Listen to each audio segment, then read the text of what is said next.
Okay. Let's do this thing. Just see what happens. Okay. We see an unfurled piece of parchment written in the flowing royal hand of Lestriana Rowena. It reads, "The veiled mistress welcomes you to Titan's End. Do not be alarmed, for all our friends are safe beyond the veil.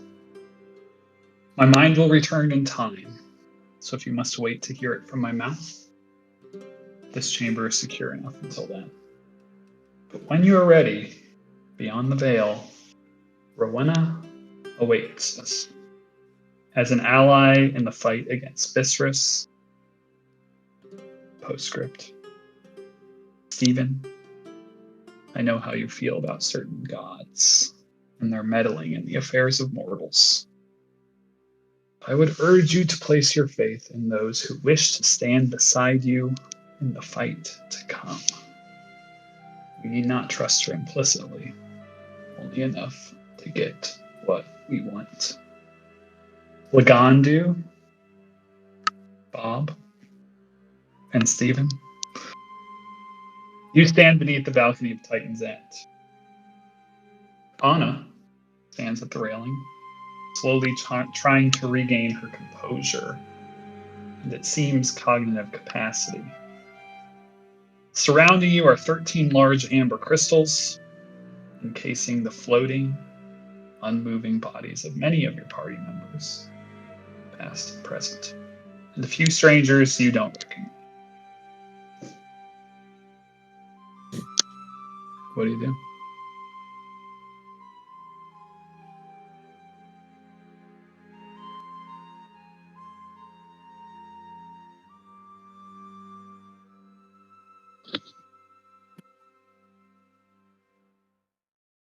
Odd fortunes indeed that brought us here, Stephen.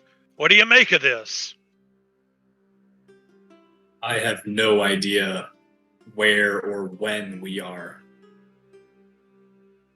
Titan's End? Have any of you heard of Titan's End before?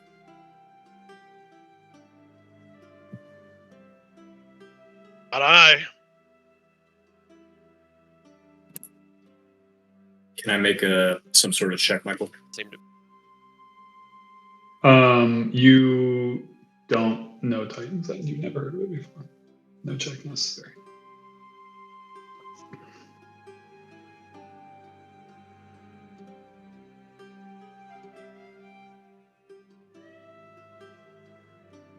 I'm gonna go over and help Anna stand.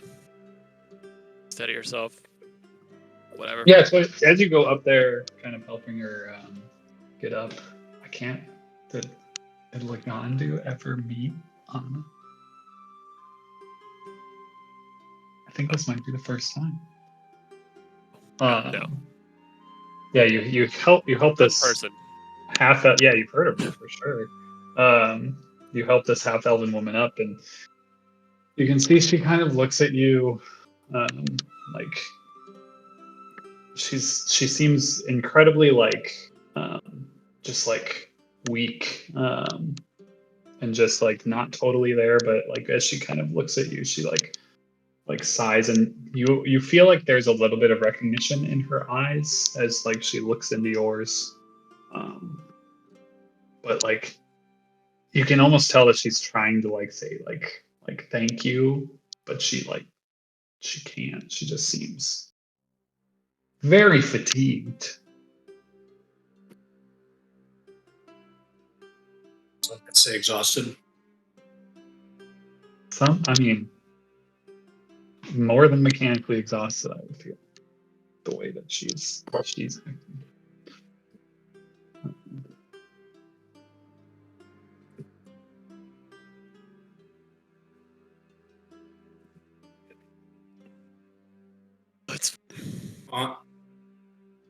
Anna, how did you get here? Where are we? After a few moments, she looks down at you, and you can see her eyes just looking at the paper. and like Lagandu being like close to her up on the balcony, like you can tell that she's trying to, say something, but it's just not. She just doesn't seem able to at the current moment. Even now might be a good time for the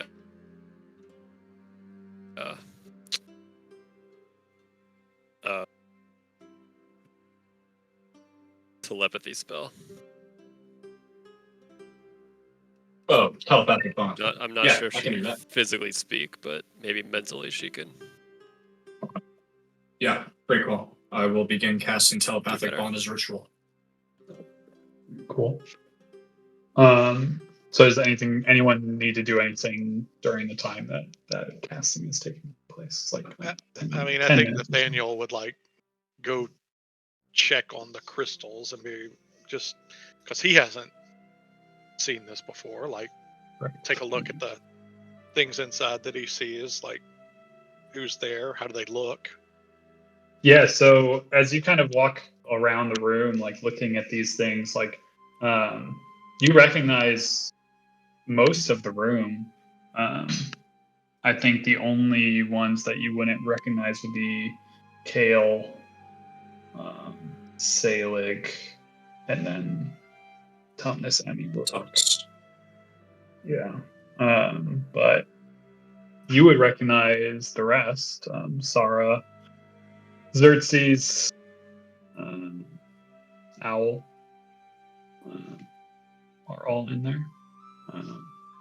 It's kind of weird for you to see Owl in there. For you just saw him, met him for the first time. Didn't we bring him with us? Well, yeah, you also have the body of Owl with you. So there's that. Oh, that's got to be some kind of clue. That Owl just looks a little different than the other Owl. Nathaniel's putting 2 and 2 together in his mind, and he's got a good idea, and I know it's wrong, but he doesn't.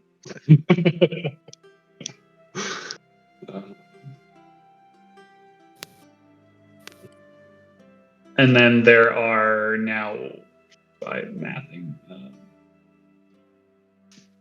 I don't remember what I said before, 4 empty crystals or 3 or what, but now there's another empty crystal because the one that held Anna previously is no longer holding her. And remind me, did we break that?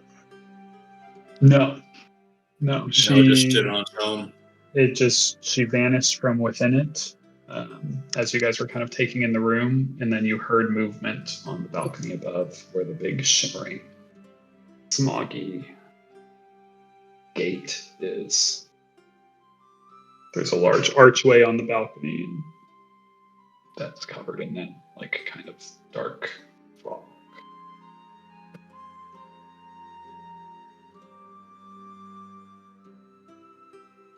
Lagandu, as you're up there with Anna, like you're 10, 15 feet away from this massive arched doorway that is just this kind of like shimmering.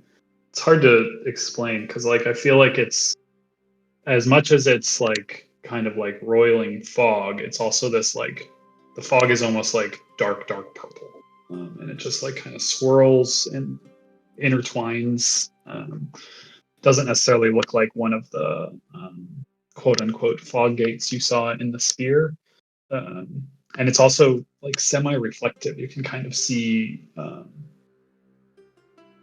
like the room that you're in reflected in it. But you don't see your own reflection in it, and you also don't see Anna's reflection in it. But you see like the railing behind you.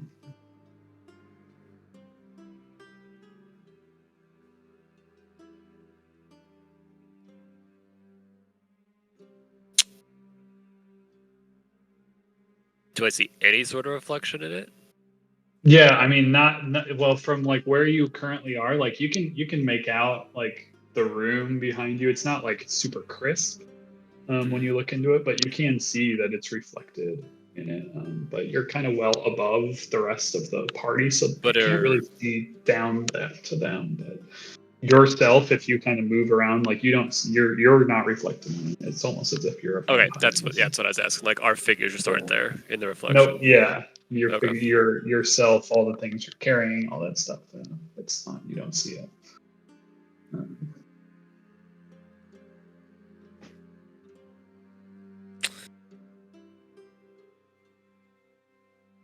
Okay.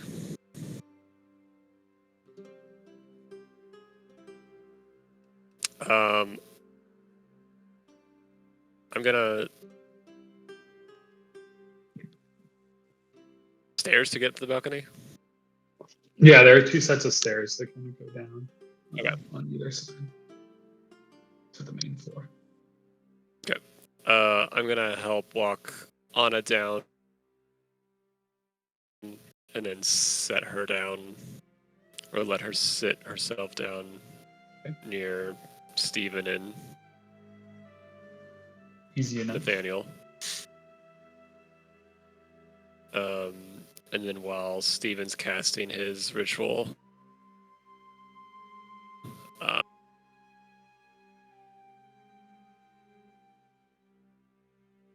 there's something odd about the archway above. Give me a second.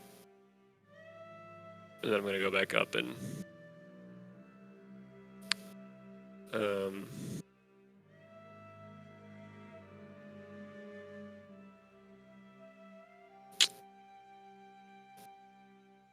guess I'll reach out to it. Why not?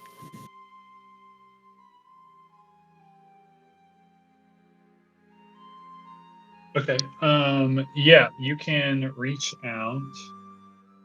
Are you putting your describe to me what you're trying to do with your hand? Are you trying to put it like into the reach smog? my hand out. Yeah. Yep. Okay, yeah. As you do, the smog seems to almost like kind of like part around your hand a little bit, like making like if we've got the wall here, like almost like a magnetic like thing that like slowly. Do you continue to try to put your hand in? Eventually, you put your hand in, and you feel it then like wrap around you, and like it's just extremely like cold. Not to the point that it's hurting you, but it was kind of repulsed from you. And then when you finally kind of plunged your hand in, it almost is now starting to like leach up your arm, and it's like kind of like almost like reaching out and like slowly like crawling up your arm. Is it like that mirror in the Matrix when Neo like puts his finger in? Yeah, similar idea to that. Cool. Just kind of like now like sticking on your arm, just like cool, and it's like really like very cold to the touch. Okay. I'm going to... And it's just like crawling up your arm right now.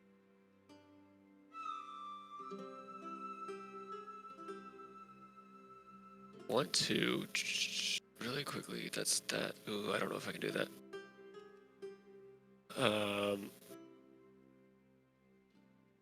I'm gonna try to pull my arm back, and with the idea that I might not be able to, I'm gonna take my free hand and like sling my Garma like over the edge of kind of the platform I'm on, trying to like anchor myself.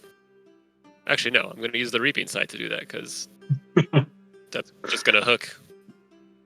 Why not?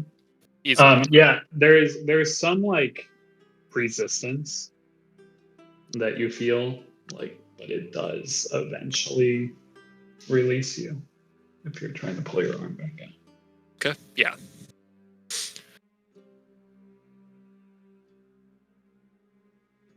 Neat.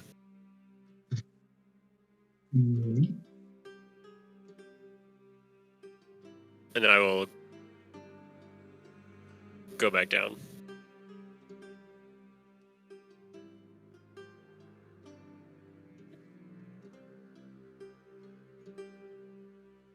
we can mentally talk. Or see if Anna can mentally Yeah, talk. let me know when the ritual time's up, everyone.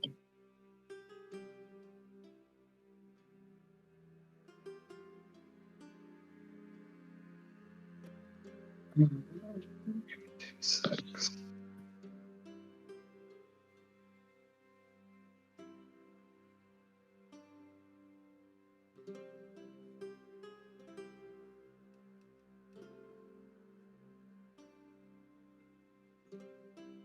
Well, I got to admit, I'm used to being the dumbest person in the room, but I have no idea what's going on this time. Not even a little bit.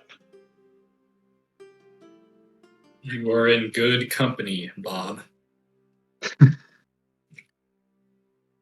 He'll grin real big and stick his chest out.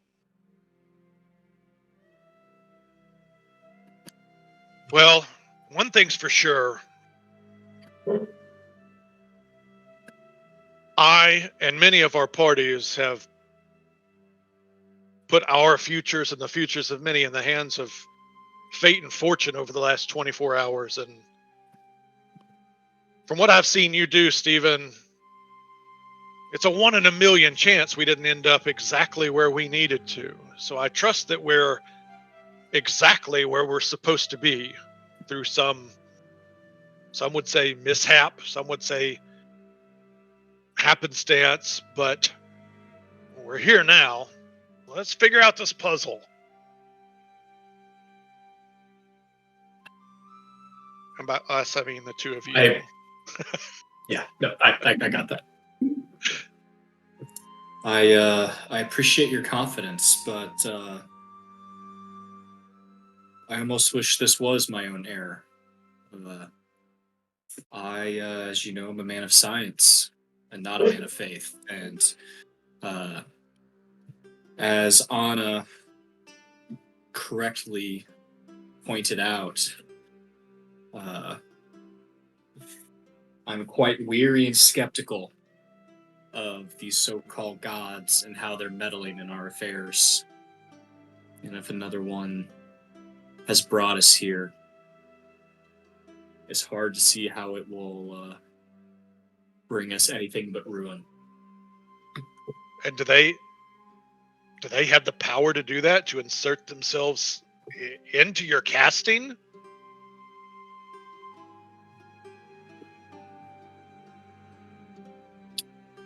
It's quite possible.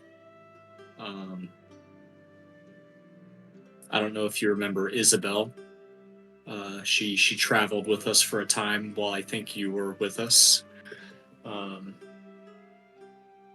She seemed to manage to bring divine intervention down not once but twice in our travels early on. Once brought us to the tomb of Nothgeeth herself and some other plane. So I'm certainly having to adjust to what is and what is not possible these days.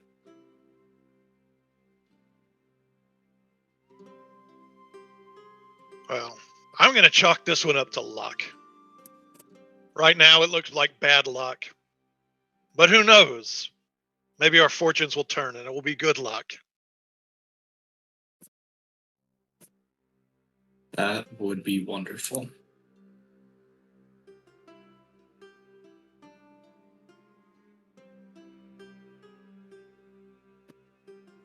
So yeah, after 10 minutes, or however long it's supposed to be,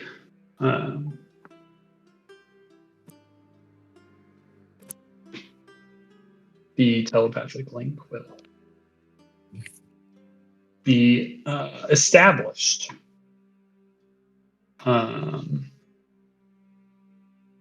Stephen, roll me a D100. This worked out so well last time. 71. Okay. You have resistance to all damage for the next minute. You. Okay. You feel your skin almost like kind of like harden, just like Great. wash over you as you complete the casting of that spell. Nathaniel just crushes him in the chest with a dawn hammer. Just, His head cool. stretches like Stretch Armstrong and goes right back in the Does it feel linked to me casting that spell? Like I finish and that happens? Yes. Yeah. You feel like it had something to do Magic. with the spell. Yeah. Is it fair to say I might think the magic might be a little wild wherever I'm at? Yeah, a little bit volatile, maybe. Okay, great. Great.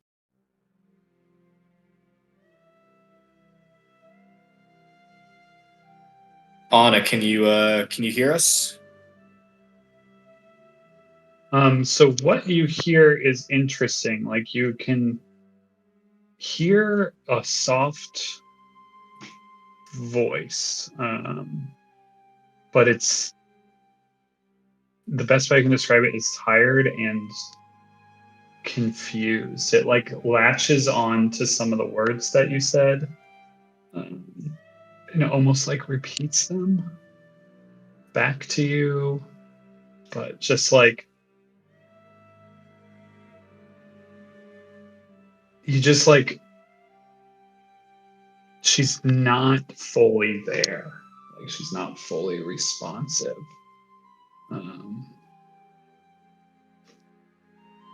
At least at current.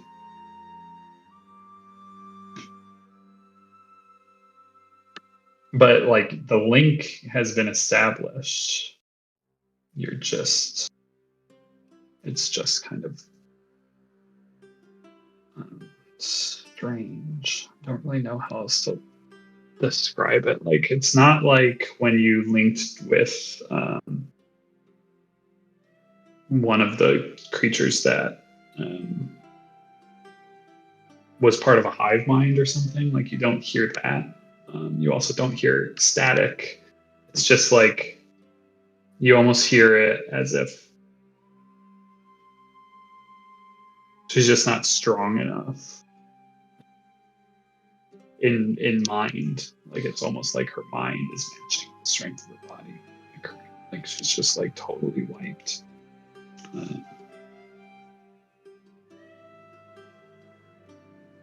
Can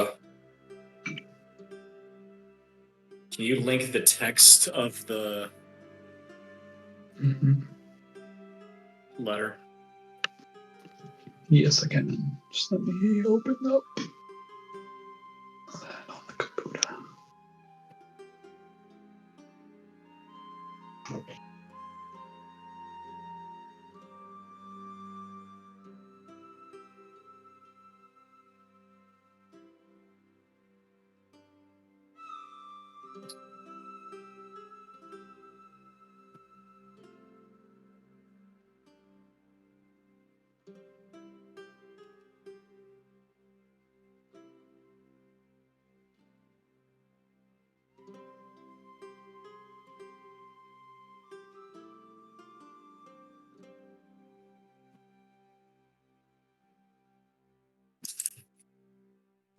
So yeah, Nathaniel and Lagonda, you all obviously can hear that when trying to link with Anna as well.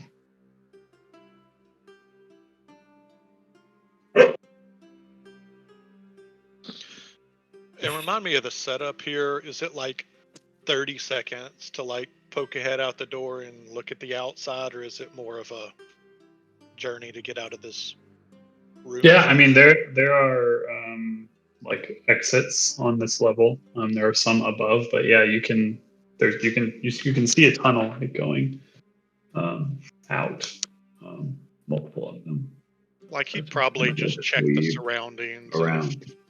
If any of them like opened up to the outside, just like look and report back. But he's not going to venture off too far away. Like he's not going to get out of earshot of the party. But while all that was going on, he'd have found some time to like meander for 60 seconds just to see. Like, Yeah, so one of the tunnels that you just like kind of like go down just kind of like cautiously, looking down, you find like a sort of large open like bay of sorts. Like there's not anything in it, but it's got this kind of like very distinct floor which you're standing on, and the walls are like craggy, and you can see outward into what to you looks like base, but there's also this swirling blackish, dark purplish, like kind of the same as the door, but it's huge, it's massive, it's like it's very far from you where you are, but it just kind of like seems like it just like is a wall from your perspective, so that just like kind of washes out the horizon. yeah, that's good enough for him. He'll go back and report to the smart people, like, hey guys, we're not anywhere like I've ever been before. Like, and we'll describe what he saw.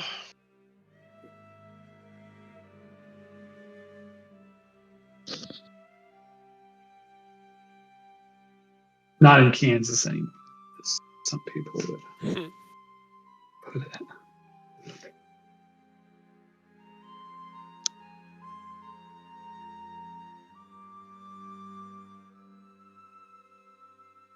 Sorry, I was loading this out. Well, how long should we wait for Anna to try and recover? This letter from the Veiled Mistress. Is that an easy leap for me to make, to know that Rowena is the Veiled Mistress, or do I think there's two people being referred to here? No, that is definitely what that is her title. So yeah, that would. The letter is signed Lestriana, and it is written by Lestriana. What you believe.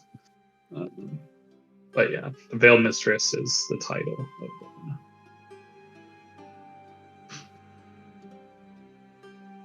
Well, do we perhaps wait an hour to see if Anna can recover some strength and fill us in? I mean, I don't think we have a choice.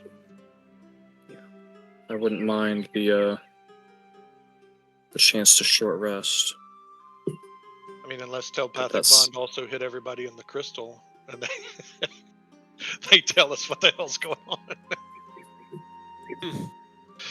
Does not seem to have any effect on your crystallized friends. All right, wait an hour. Yeah. Go ahead and do that arcane recovery since we're just chilling here. Yeah, you guys get a short rest done. No interruptions, nothing strange seems to happen. I don't remember if telepathic bond is basically just like active all the time, or you have to actively seek it out. I feel like active all the time is fucking crazy to think that that's you're just in everybody's mind all the time. But we'll say for like an hour. Checking back in on her near the end of your short rest, and you get the sense that she's getting that it's getting a little more put together in her head, like that she's making progress. But you think you have to wait a number of hours probably at this rate before she'd be fully recovered. But you do get the sense that she's recovering just from being like telepathically linked to her and just seeing like her physically. Maybe she's able to like meagerly move around a little more, like a little easier.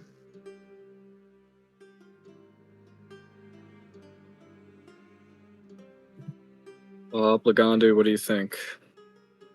Go get our meeting with the Veiled Mistress over with, or wait for Anna?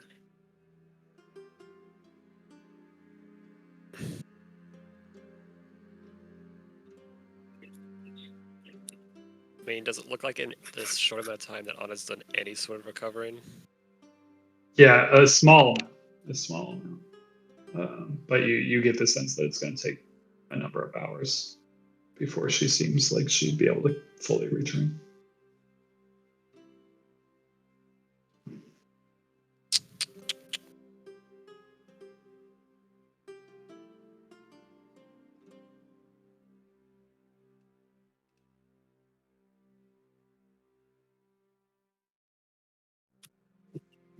It seems like she's physically hindered and mentally. Mm-hmm. Yeah, and I feel like almost in both ways, just seems like tired and just like drained, like both mentally Yeah. and physically.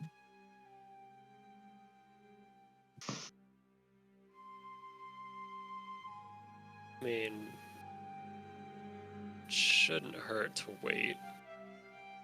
See if she recovers more. Doesn't seem like we're on a time crunch for this meeting. Okay. Sounds good to me. Michael, is there any way for Steven to tell whether we're on the same plane?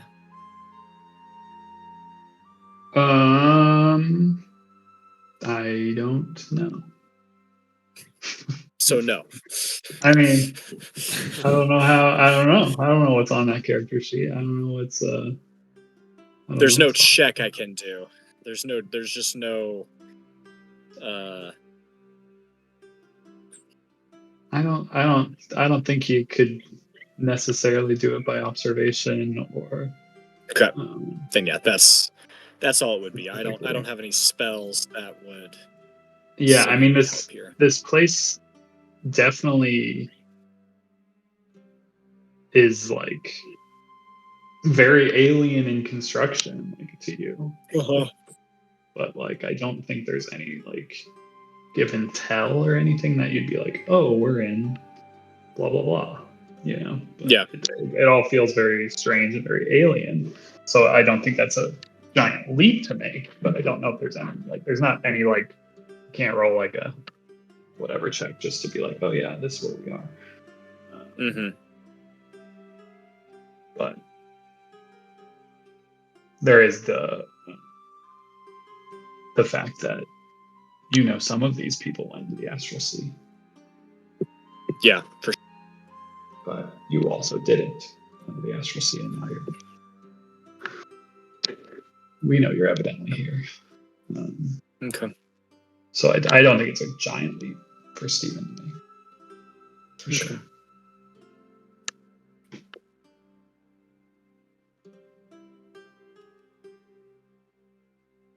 Alright, then we're just gonna wait. I am not gonna cast the hut after that little damage resistance thing. That definitely sure? freaked me out. You don't want to be. I mean, it only good thing happened. Mm-hmm. I'm sure you don't think that maybe only good things would happen. Like the opposite of the if in car. the last 12 hours, 2 of our companions died and or got dementored, so I'm just gonna let the magic sit for a minute. Fair enough. Okay, you guys just waiting? Yeah, I think so. Anyone doing So- anything while you, or are you just playing some cards? I'll probably at one point like try to cast Identify on the crystals. Roll D100.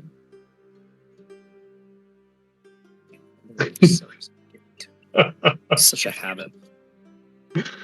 Okay.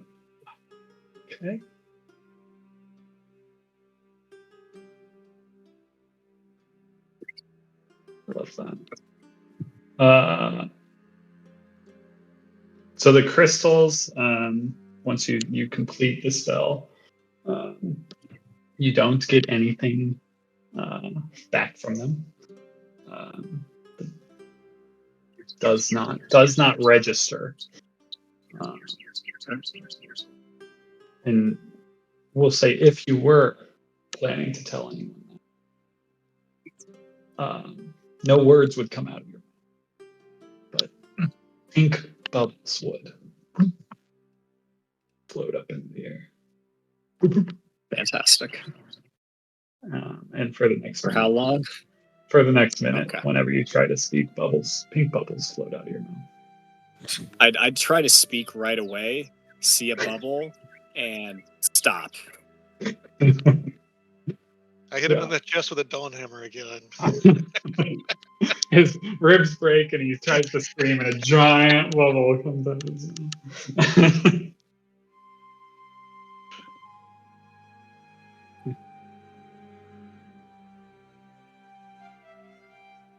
Anything else by anyone else? Or you just The archway, the only other door. no? There's multiple Ish. tunnels out of this room. Some of them up with no stairs going up to them. They're just kind of big holes that exit, but still have floors. And then there are multiple on the level that you're on that are just like small tunnels that kind of curl back into nothingness. As far as from what you can see, they'd probably go somewhere.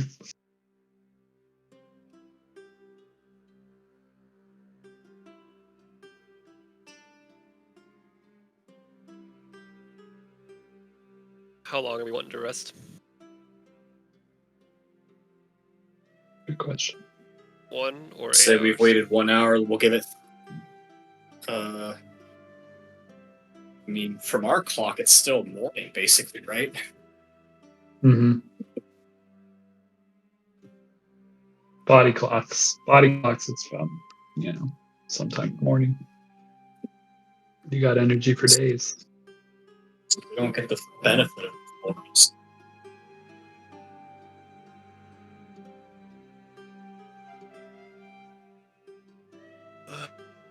Maybe 3 more hours. Play some quarters. 3 dragon ante. Flat cup. Whatever floats your boat. Okie dokie.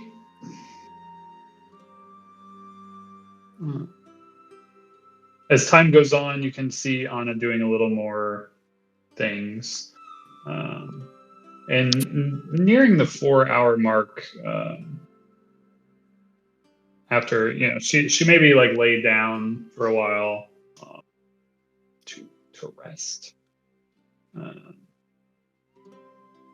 But at some point, her eyes kind of flutter a little more. She kind of starts looking at her hands, and if anyone's looking around the room or whatever, and notices her, she'll kind of make eye contact. And,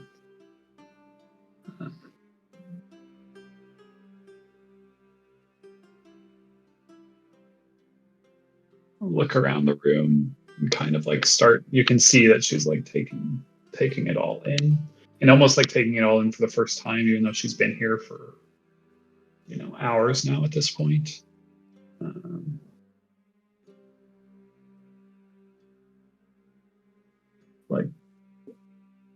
Yes, I knew I would see you here. How long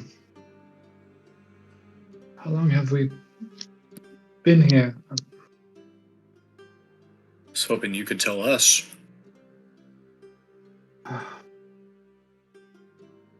Did we already go back? No. And she sees the others in the crystals. No, it's the first time. Yes. I'm sorry. It's all a bit of a blur. The first time?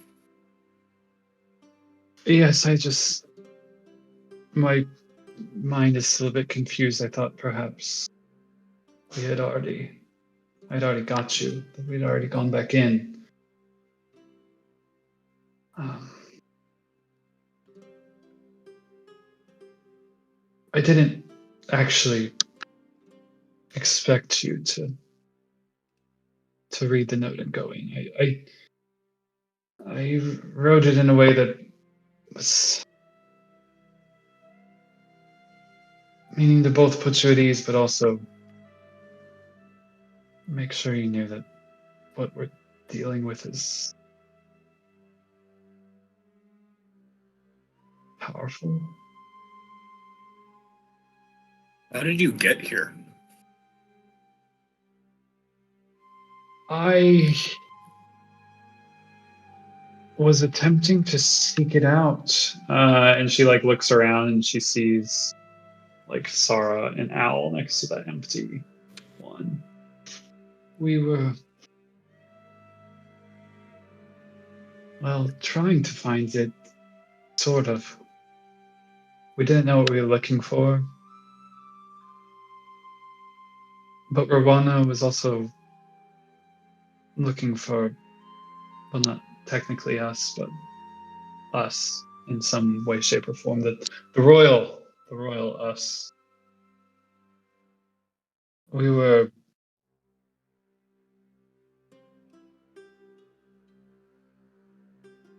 well kidnapped and brought to where we were trying to go.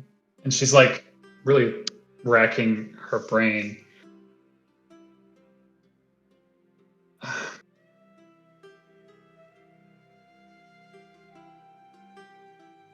But I can say I'm here willingly,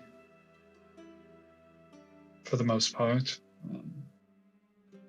I think it was an abundance of caution.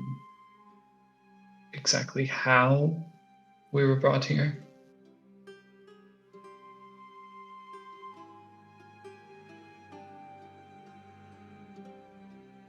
I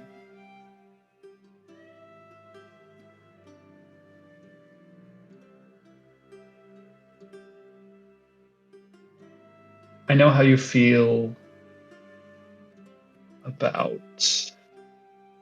I'm not sure what you would prefer me to call her. Isn't Noth? We'll go with Nothgeeth for now.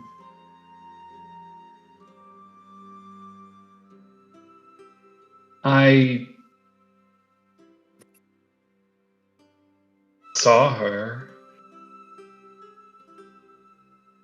after Fairwood, but before I came back, and she kind of like looks down at her hands and who I am now.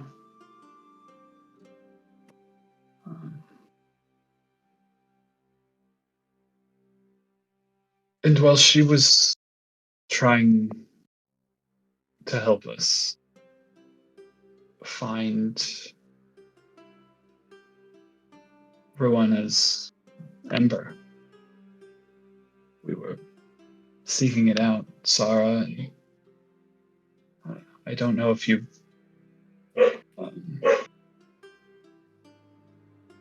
have ever seen an owlin before, and she kind of like points to Owl. Not assuming you don't have a dead owl laying on the ground. Just but well, we call him Al. We met him. I've actually known him longer, but we met up with him after Briarwood. He had some connections back in Greyforge.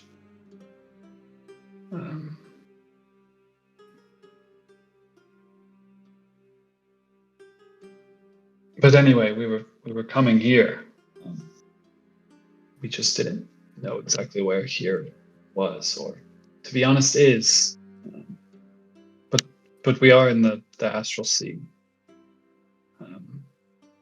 Somewhere. We were not exactly privy to the exact location.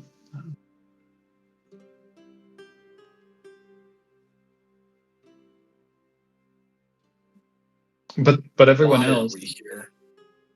Um, Go, keep going. yeah, it's a why is interesting. We came to find Rowena's spark, and well, it turns out she is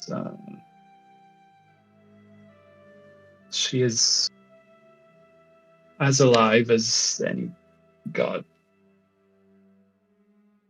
that we've encountered since the burning. Though she's trapped, she kind of like points to the foggy archway.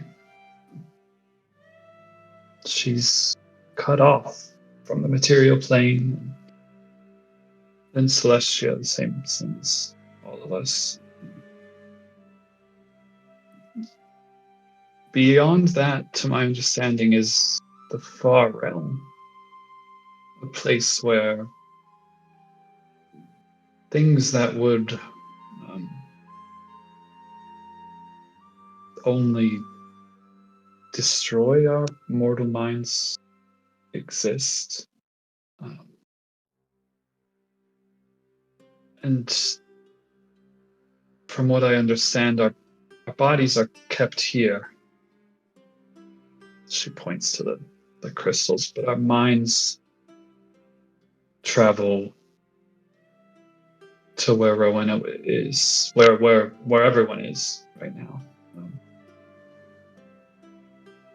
And that's, I guess, really the only way that we can keep our minds from breaking.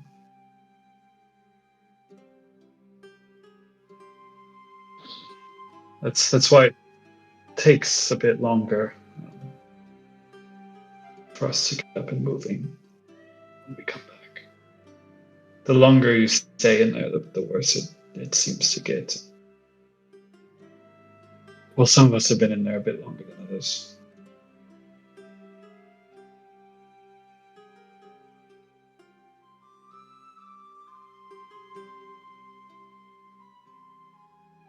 Did everyone choose to go in, or were they forced in? And did you choose to come out, or were you allowed out? I knew you were coming, and anyone can leave, at least so far, whenever they desire. It doesn't feel long when you're in there. It's strange, timeless.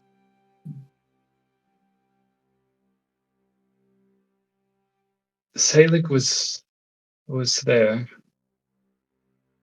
when we showed up.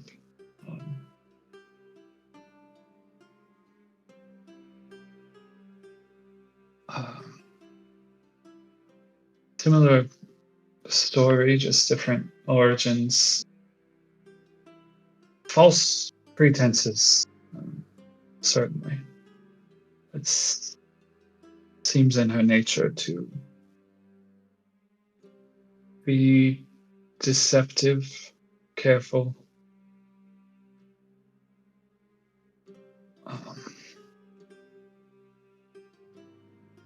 But as I'm weak now, I was strong there, and everyone has been. And I know that she was trying to bring you here. And I also know that whatever she did to get you here did not strengthen her. It seemed to take much from her.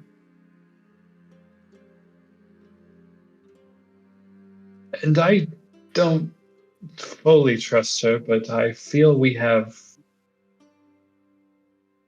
Well, we at least have a numbers advantage. If things were to go south. What does she want from us? To free her from her trap? I suspect there is something from those along those lines that she will not speak of. I would not be surprised if that is what she wants.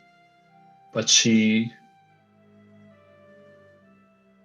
seems to want to treat in some way. And she claims that Excuse me. she claims that Viscerus is an enemy to her.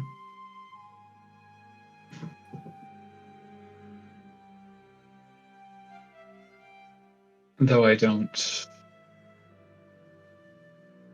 As I said, she's cunning and more clever than she would like to let on.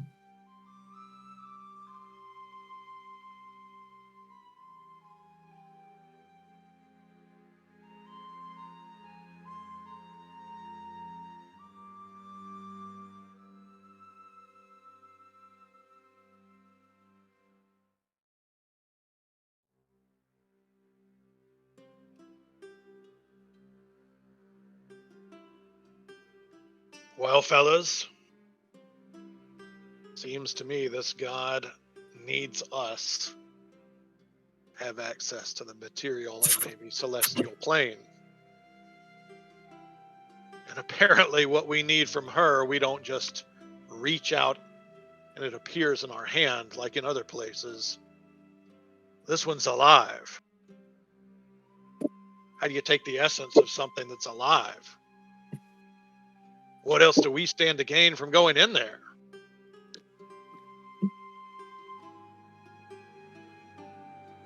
Other than to talk some sense into our companions that jumped in willy-nilly.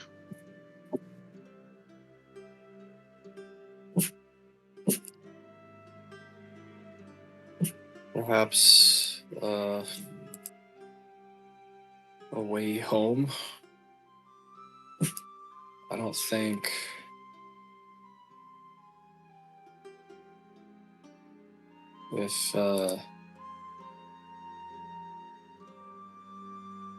if she pulled us here,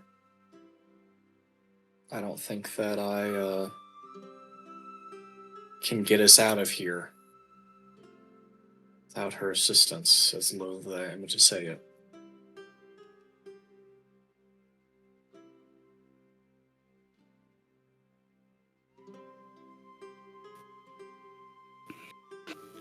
There's nothing wrong with going and talking. At the very least, we could hash out a plan.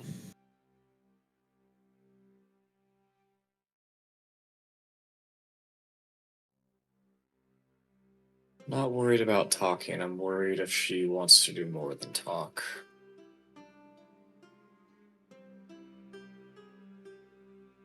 I mean, you think she's gonna fight us? If we don't give her what she wants, perhaps.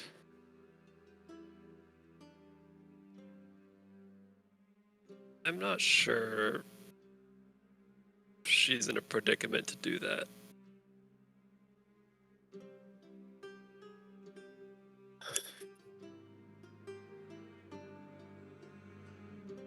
I very much hope that you are right and I'm wrong, Lagandu.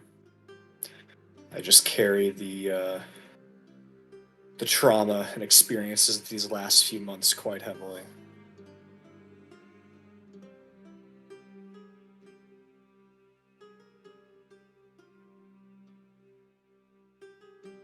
Seems like we have only one choice. My big fear was being trapped if we go inside, but it seems we're just trapped in a slightly bigger area if we don't. Yeah.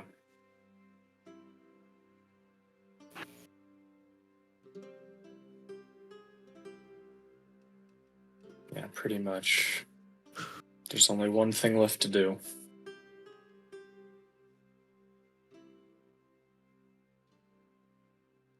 Alrighty then.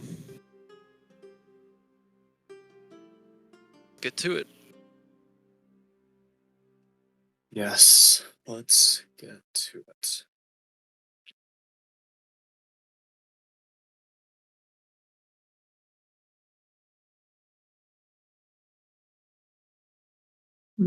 Okay. We'll help Anna to her feet and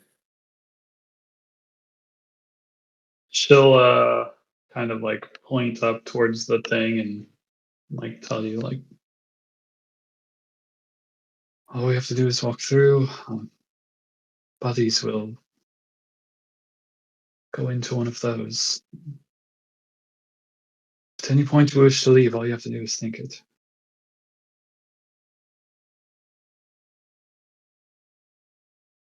Are we surmising that because there's 13 crystals, that there's a maximum capacity inside of 13? I'm plausibly. Very plausibly. Unless there's more crystals somewhere else. who's to say? You're gonna have to do more than that to get my one-time use question to be asked. I earned that card. It's gonna take more than that. What's your favorite cheese? All right. You guys walk up to the big black archway. Small Anna's neat coming with archway. us, right? Yeah. Okay. Yeah, and if you guys walk towards it as you approach, it kind of like pushes away from you before eventually coming over you. You feel that sense of cold as you walk in, and your vision goes very, very dark. And we'll take an 8-11 break. Before we jump back into the fiction, from the perspective of your side, I know things are insanity. And I hope that something, to some extent, is clear. I think some of you know that my version of storytelling is inspired by Dark Souls, and where the storytelling is, you gotta dig, but I'm excited to see if we're going in the direction that anyone expected at any one point in time or now, because I think I said the march toward the end started a while ago, and I'm not trying to lead in and say this is it or it's over, because it's not yet. But in earnest, it's in sight, and we'll see where we go from here as a large group of people are currently in this location at the same time due to a lot of different circumstances. But I am curious if anyone thinks they have any idea of any like larger thread, larger scheme that's happening. Just a simple yes or no, or if you wanna fish for a bottle cap, feel free. This is your opportunity.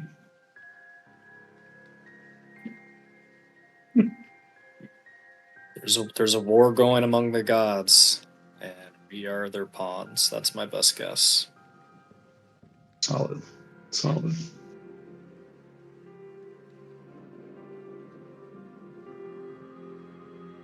What is Rowena the goddess of again? Her domains are Arcana and something else. Trickery, probably. I had the. guess specifically? We're gonna go back in time and murder baby Viscus. Love that. Yeah, Arcana and trickery. Magic is a tool meant to be used. Do not shy from what has been called unsavory, for there is reason. The secrets of the past are meant to be uncovered. Excuse me.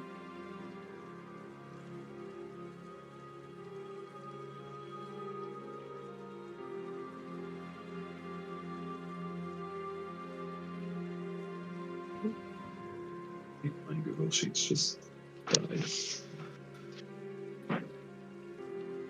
All right.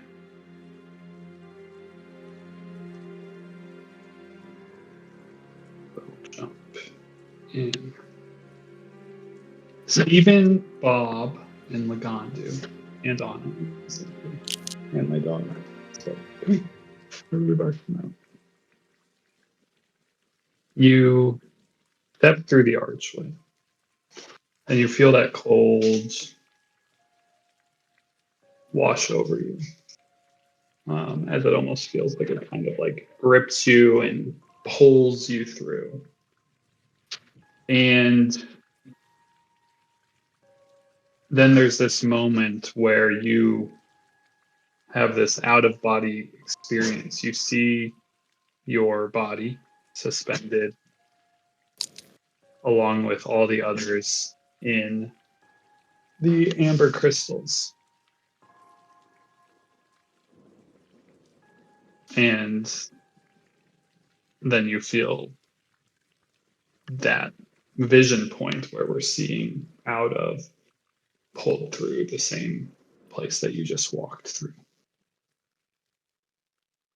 And then it's just darkness. And that darkness begins to clear. And much like we experienced years ago at this point, you are standing in a field of whirling clouds. The clouds are not white, not fluffy white clouds, but like this mauvey purplish color with these really dark purple undertones, and they go on for as far as the eye can see. The sky above is this dark, dark black, but if you focus on it, you can see all these little stars, and beyond them, maybe swirling galaxies. And the darkness fades into dark purple and eventually lighter. And at the horizon, it kind of meets into that kind of mauvey, almost like lavendery clouds. The thing that you're kind of standing in. Around you, jutting out of these swirling clouds, are not a door, as you once saw in a place similar to this, but a number of amber crystals in this kind of circular array. Inside that array are a number of other people looking around. Oh,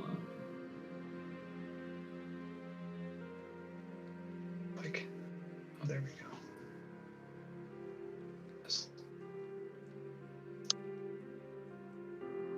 Kind of looks like this. Nice little representation. In the center of all of this, there is a old, aged wooden table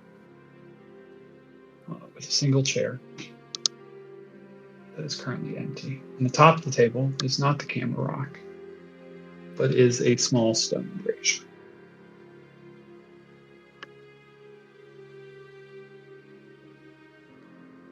As you look around this place, you see people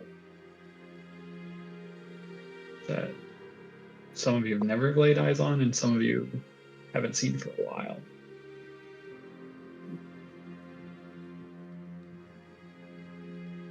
Everyone's kind of standing in this center of this place, all kind of like facing inwards towards this table.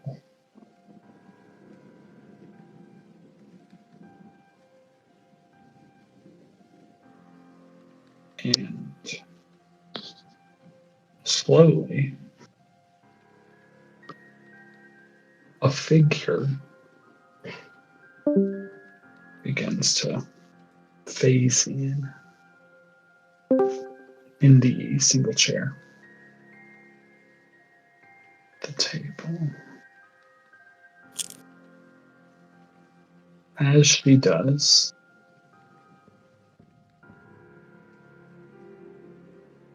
you see in the distance, in the clouds, in the swirling clouds, a massive shape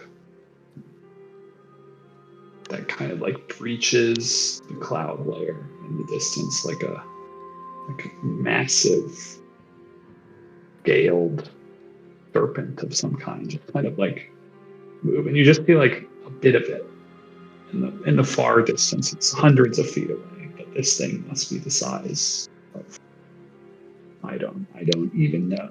Just you see it, and it's huge. Not a lot of scale close to it. Big snake, and it just seems to like almost circle in this really wide, and then kind of vanish back into these kind of purplish clouds. The woman sort of looks like this.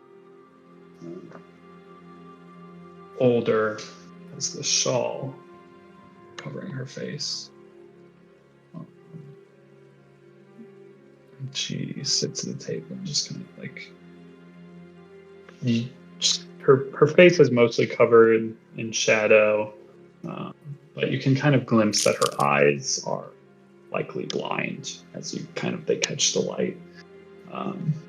But she does seem to like look around in the direction of all of you.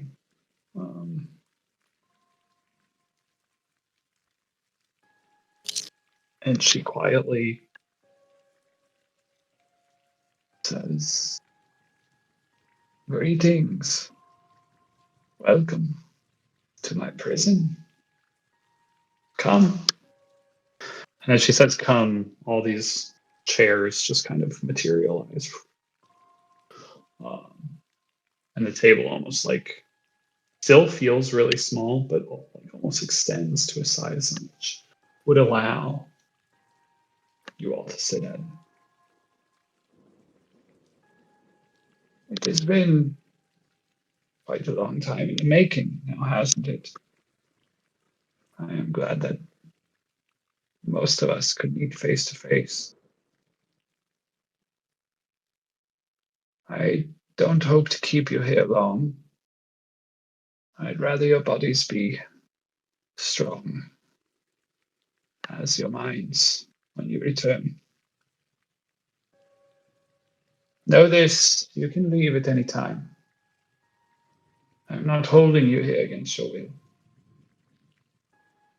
If you wish to leave, reach out, touch one of the pieces of amber, and you will return from whence you came. There are many ways to get back from there.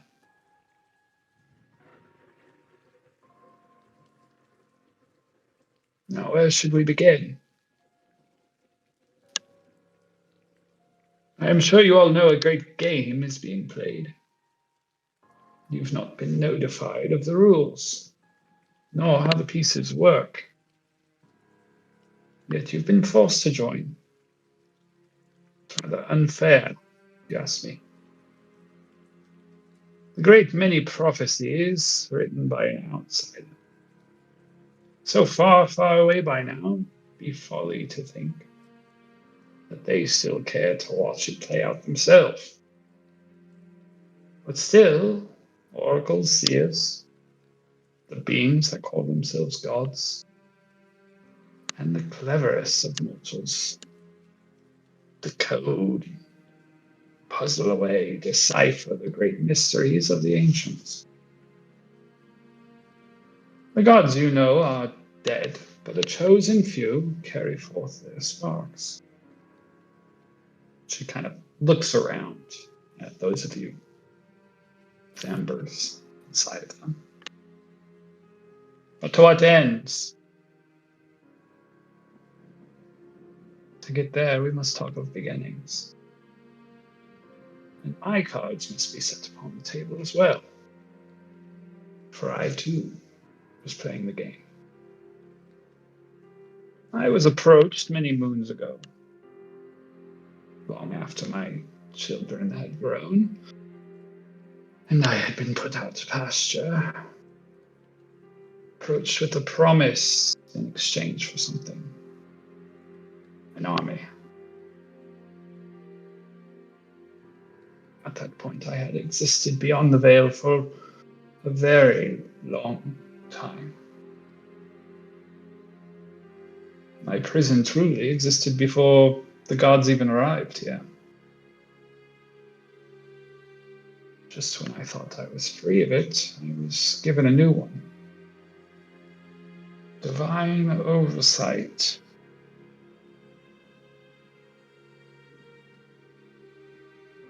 Sin the Almighty reigned supreme above all others. His law and order would rule everything. Not just within his domain, but within all other domains. For mine was the flow of magic. I ask you, what did Sin know of the arcane arts? She looks up, makes eye contact with Stephen. When the divine tamper into things they have no business in, they should rue the consequences for their folly. A plan was hatched to remove the laws that held us back. And my children eventually vanished for a war they did not start with the so-called gods so long, long ago. Would get to be the impetus for a new war with their children.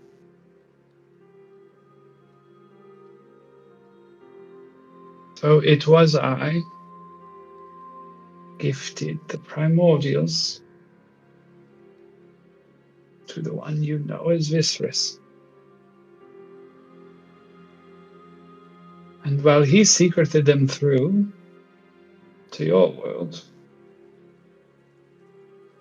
I began to poison the well with thoughts of sacrifice. The burning, as it's been decidedly called, was not exactly my idea, but I will claim ownership of what sparked it. We knew they would have no choice but to save their children, to fall upon the sword of extinction to let you live on, knowing that their embers could be ignited through the divine prophecy.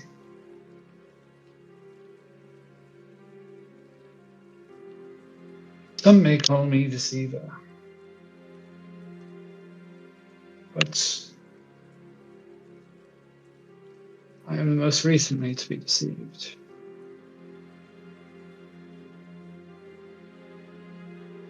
I once promised godhood would turn me black sheep, and then finally the promise of freedom,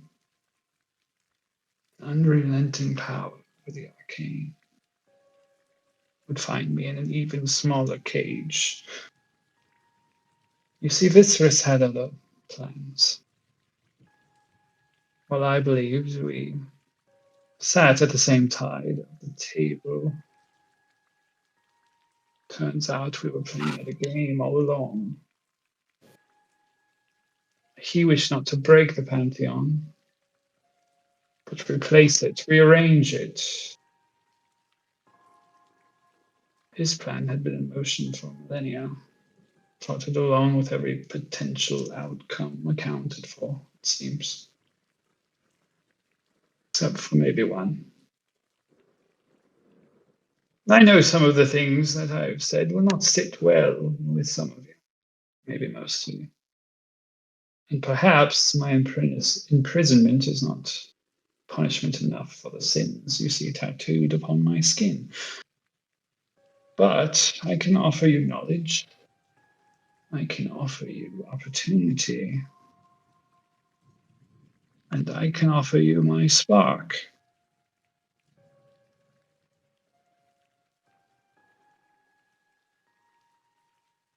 I believed Viscerus would join me here in order to survive the burning, while the rest of the gods sacrifice themselves.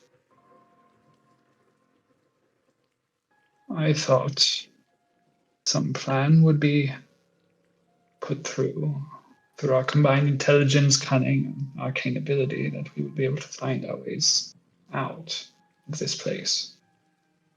As the only living members of the Pantheon. But I was deceived, for he did not come. While it was the prison that saved me from the burning, he stayed away. He sold the final act by going down with the rest of them, being consumed in the same flames as they. But as you know, all is not what it seems, for he did not become ash like our brethren. He was reborn like a phoenix anew.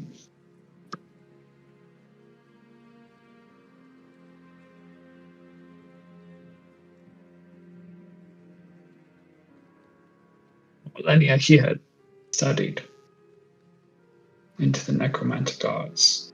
As she says that, she makes a motion and 3 journals appear on the table in front of her. Xerxes and Kale recognize these as the ones that you guys had found in the Astral Library that Emmy had. He had studied into the necromantic arts, into the immortal beings that exist in not only his universe, but all others. He had studied into the life cycles of creatures that see centuries in a blink, into unlife, into rebirth, demons, devils, vampires. In those of this place, the far realms, he collected them, experimented on them, studied them, all within a place you are very familiar. A sphere you carry so casually with you. He unlocks some way to not only link his divine soul to being reborn, he linked his spark to some ungodly phylactery, so that upon its flame going out, it would spark again. And he would be reborn just as powerful as he was before. Quite clever, if you ask me.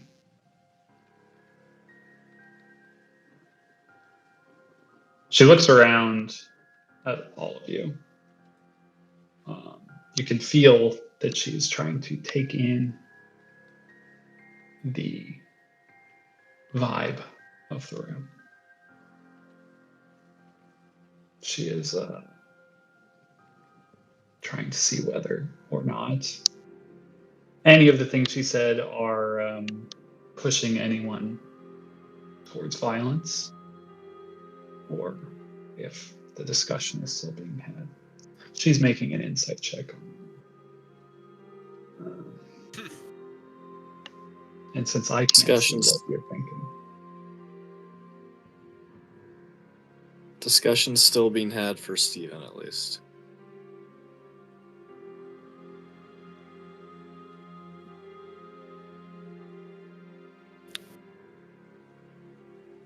Very serene.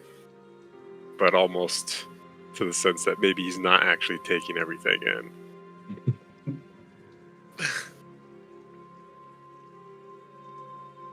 Seems, to those of you that have maybe been with him, seems a little bit more aloof.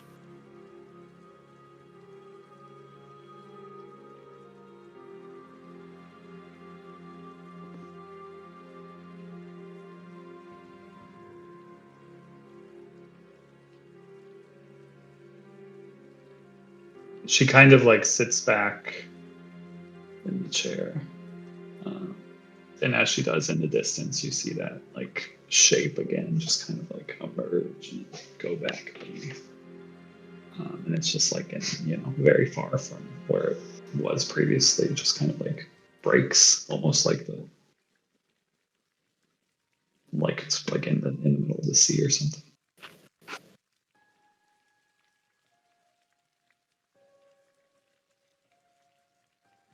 It just kind of looks around you, letting all of her words kind of wash over you and hit you.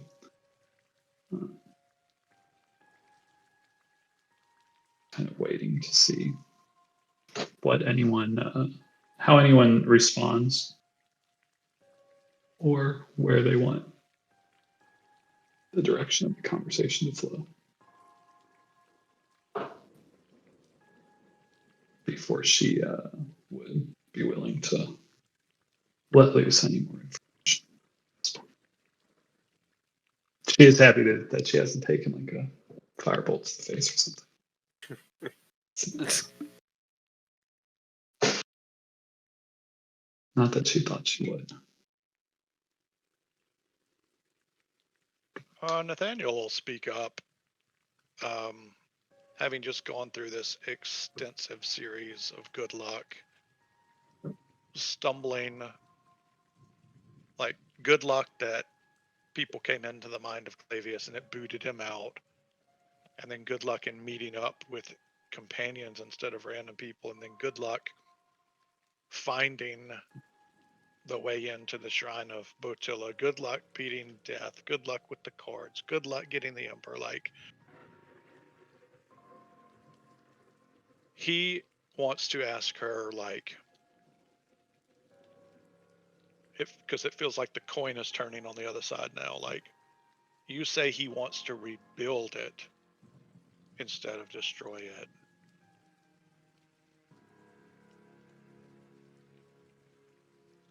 Who or what is sitting there with him?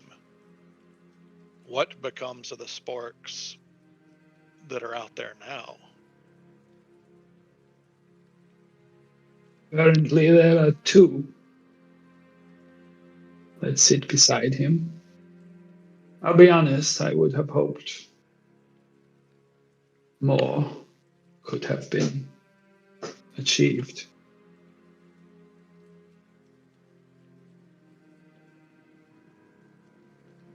I think some of you have encountered Ragul,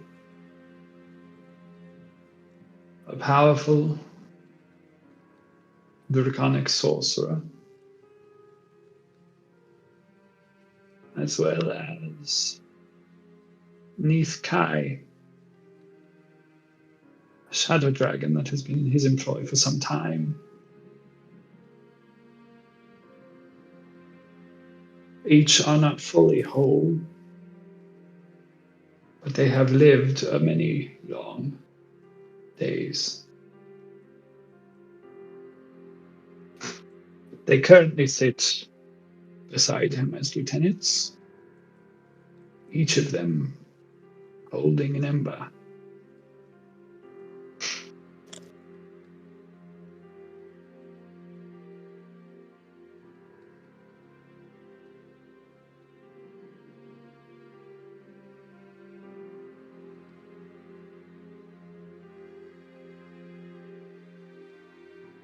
That sounds terrifying, first of all. Can someone remind me about Ragul? Have we met him before? We just heard about him. I was about to ask the same question. It was the one where we were inside, like she chased us, where we found Lucas. And Zoman did the ball of invulnerability to let everybody walk through the portal. The one where Yofun died. Oh, and Krizik. She was the lady with the dragon claw. The lady. Yeah. Oh yeah. Gotcha. That was the one that was the statue in Salek Sanctuary that was holding the Sphere of Doom during an ancient war. Gotcha.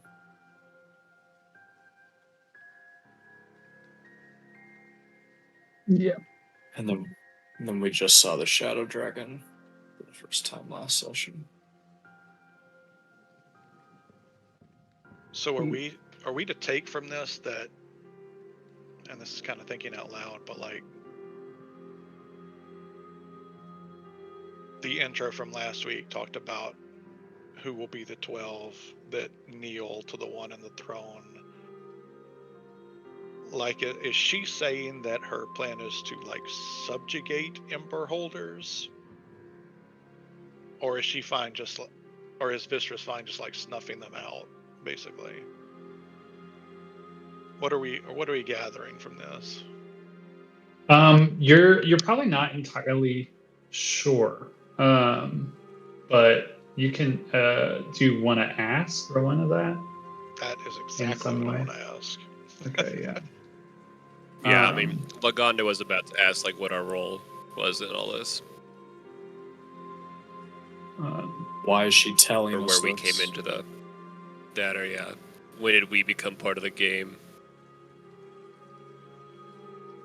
The original plan had always been that someone would find the sparks to reignite Pantheon. Viserys, of course, believed that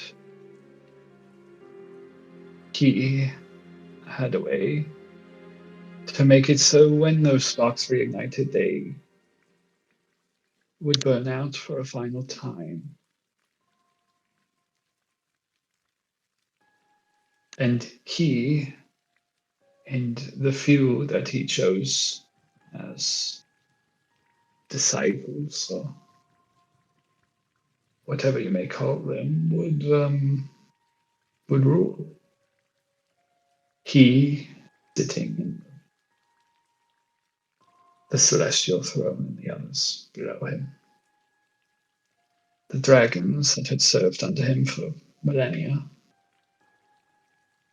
and perhaps any others that would bend the knee.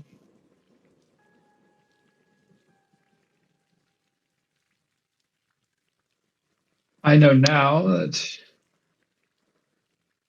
he planned to do this by inviting the fight. For when the embers are called to the celestial throne, he knew you would, whoever held them would fight him. And whether or not he won or lost, it would not matter. For when all the embers would begin to burn,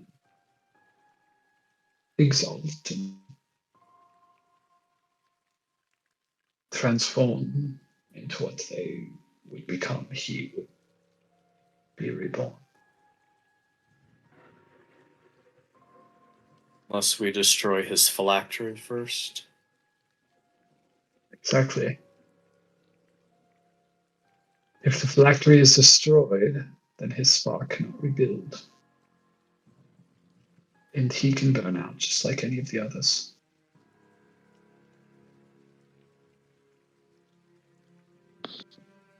Were you saying the sphere is the phylactery, or the phylactery is inside the sphere?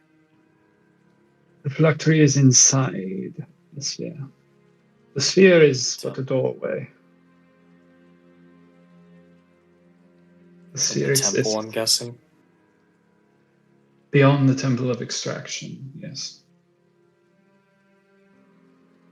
Luckily for you, he looks to Xerxes and to Kale, and then to one of the journals on the table. There is a way directly into the temples through the sphere that you hold.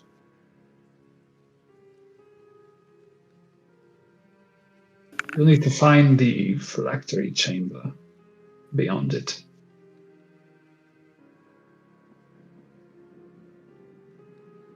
But the entrance is easily achieved.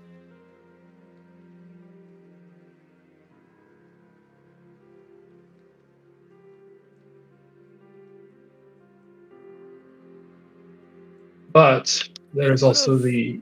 Yes.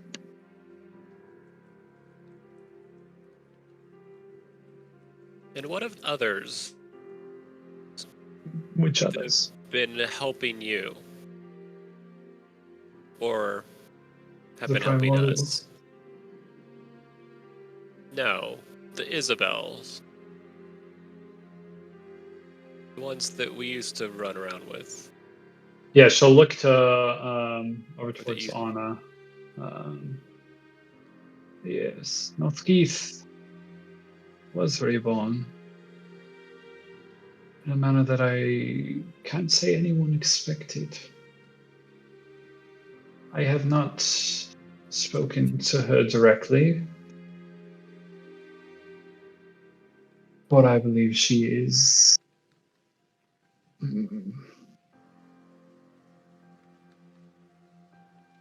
protecting herself, staying hidden. Probably the best plan. She'll give a smirk.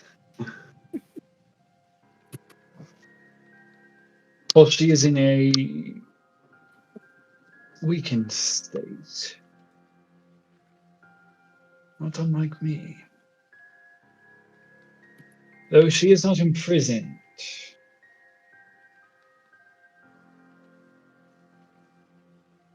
So she is still thought of as a threat.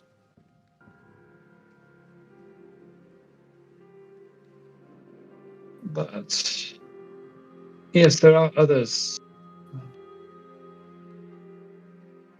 trying to ensure that the Ember Holders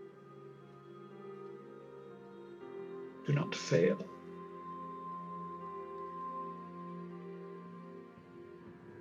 I do not know exactly what it is they are doing.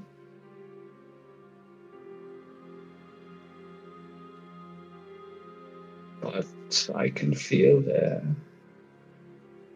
impact on things on the other side. And I would not be surprised if you do not see at least one of them again. When those of you who can move towards Celestia.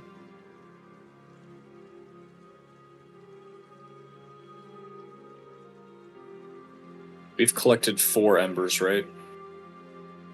Steven, Xerxes, Owl. Al doesn't have one. Oh, so only so Steven, Xerxes, Bob. That's it. No, there's 4 in present. Salic. Salic, that's right. Okay. Yep. I've marked them 4 present, but for present. a couple other not present. Yep. You know Dyden has one, and you know Isabel.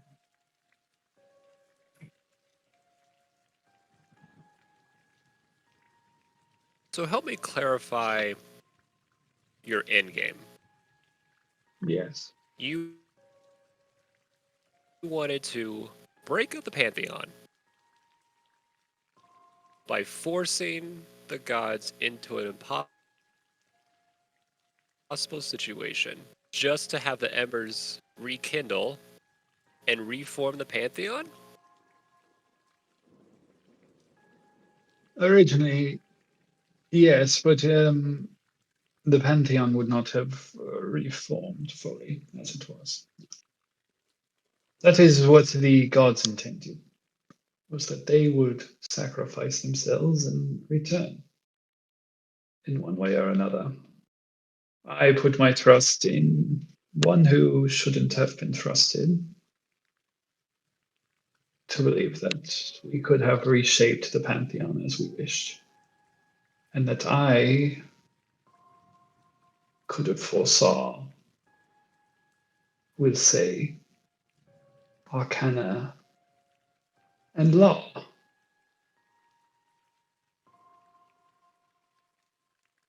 A shift of domains. So who was supposed?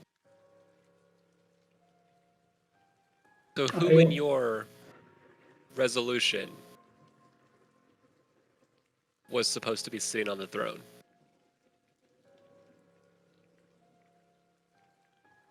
Well, I can't say that I didn't imagine myself there. And I knew Visris also thought the same. But that was something that could have been played out between us. I don't Your sit here. friends close and your enemies closer. Exactly. I don't want you to get it confused. I don't sit here trying to pretend I am some savior or fall in a good light. I am just able to admit when I've made a mistake in my path has landed me. I didn't expect. I have failed, and I will, for lack of a better term, likely die here or play out the end of my days. I have lost. I've been outplayed. But that does not mean that I cannot still not influence whatever game is left to make sure that my opponents also fail. And so there it is. Selig will finally speak up. All of this suffering, the pain, the torment, the torture, the death, the struggle, because 2 of the 13 most powerful creatures in our universe wanted to be a little more powerful, have a little bit taller of a chair, and a slightly different job description. And now, even now, not a hint of altruism, of righting the wrongs. Just one last way to get one last piece of revenge on someone you can't defeat on your own anymore. You tried to go up a peg. You got taken down a peg. Now it seems the only thing you can do is try to drag someone down with you that outplayed you. We're pawns now, just like we were pawns then. The only difference is we've got a little bit of unified power.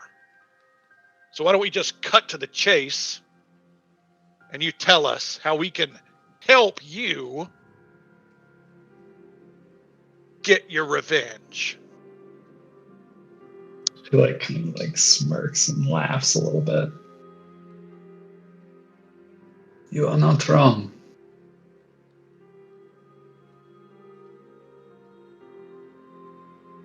Exhales.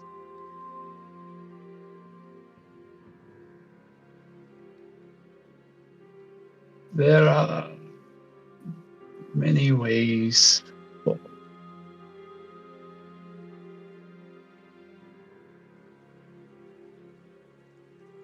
We have Visris, his lieutenants, Ragu and Ithkai, The sphere is phylactery.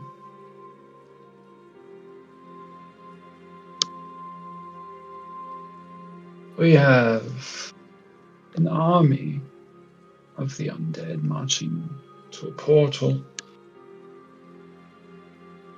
to give their own life and continue powering what's going on inside that sphere of yours. We have some of you with embers who can look towards Celestia.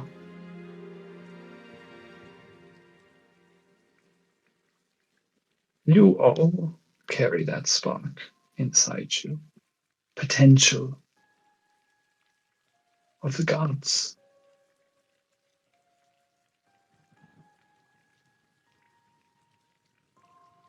And we have my dying ember. She kind of like looks like she's reaching into her robe, but then her arm like goes a bit too far into the robe. And like even further, like she's reaching like back into like a cabinet, but into her own like fucking chest. She pulls out a very familiar looking little effigy in her hand, glowing, this bright white. And she puts it into the brazier in front of her. And as she does, it looks a little different than you've recalled. It's glowing like not this like warm white glow anymore, but a purplish glow. This like purple glow is coming off of this little semi Mr. Hanky shaped uh, this purplish ember that's now sitting in the brazier glowing this warm almost like fluorescent purple light.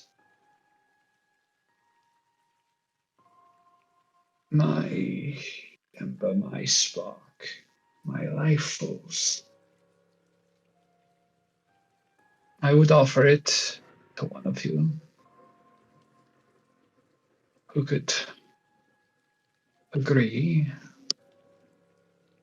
with the terms of my offer, of course.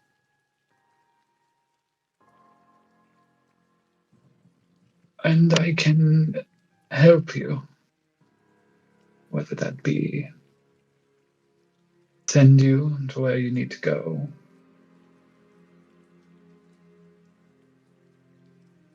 or help you plot out your direction. For what I see is a bit of a dilemma. If the group of you were to enter the sphere to destroy the phylactery, you would draw the ire of not only Viserys, but his two lieutenants, and whatever else he has inside that place upon you. And well, I look around and see a formidable group. I believe more embers might hit the floor than what would be expected.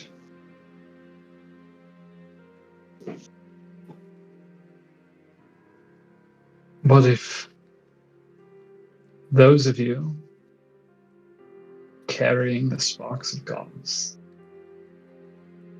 took it upon you to move towards Celestia, move towards the throne, you would but force this risk to go with you.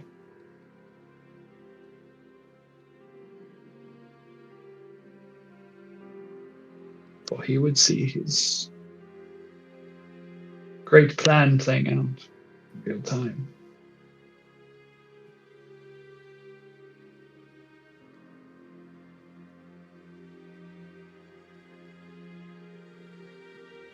So it comes down to timing.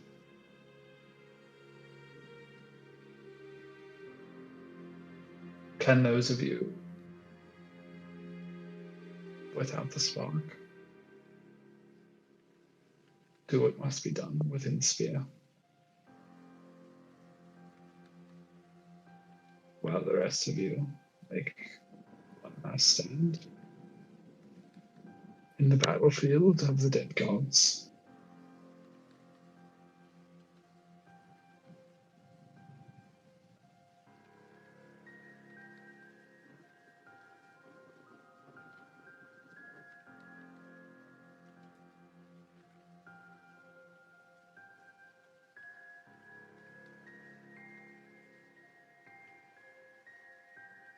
And what of our If other? we destroy the go ahead.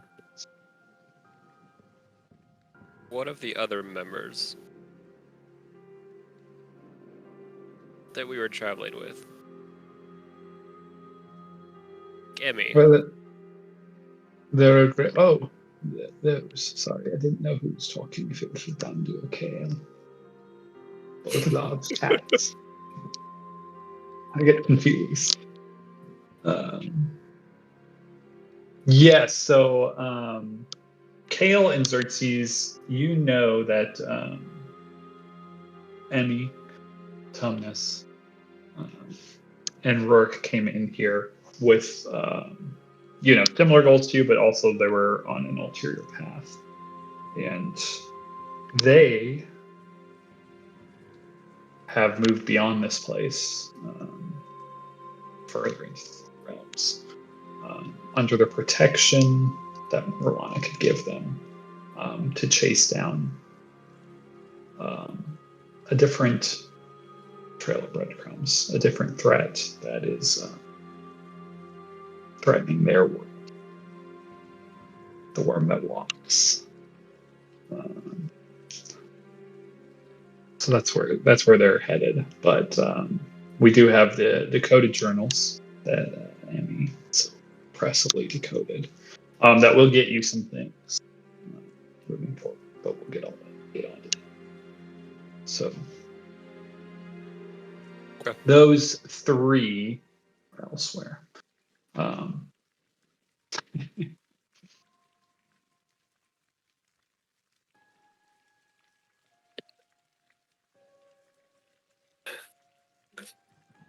mean, there's some more like out of game stuff that we can talk about at some point, but right now. If we try to destroy the phylactery and do it before Viscerus arrives, what's it matter whether we battle him in the temple or in Celestia?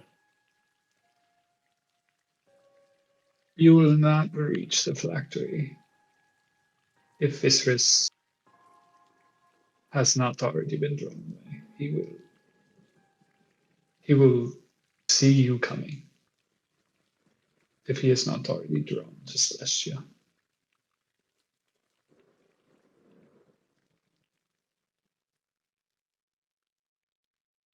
The phylactery is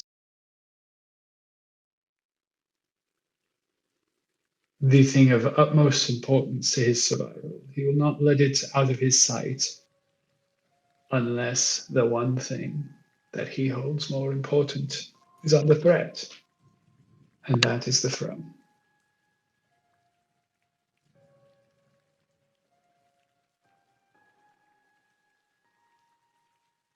Yeah, this is the King of Gondor is arriving at the Black Gate, so the eye will not look at the field.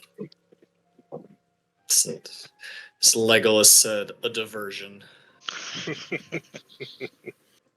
Worst Thanks, party split. Alinda. Yeah, for sure. You said there were terms for your ember, for your spark. Yes, there are.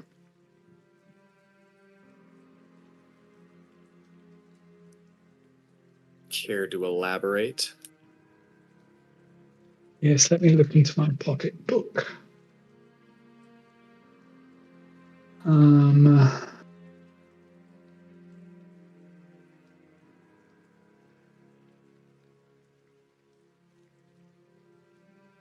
Whoever it is that wishes to carry this spark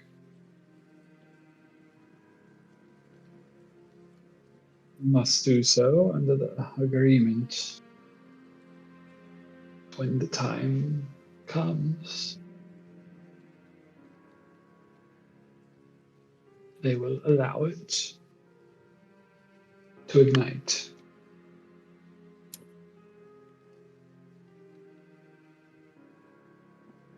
I do not wish to see a future pantheon where the Weaver is left out.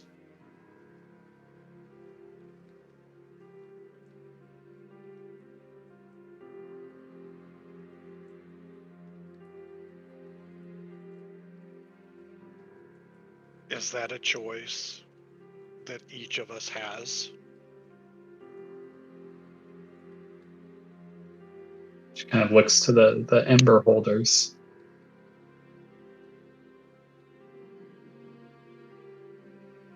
If you manage to achieve your goal, you will deliver those sparks to Celestia.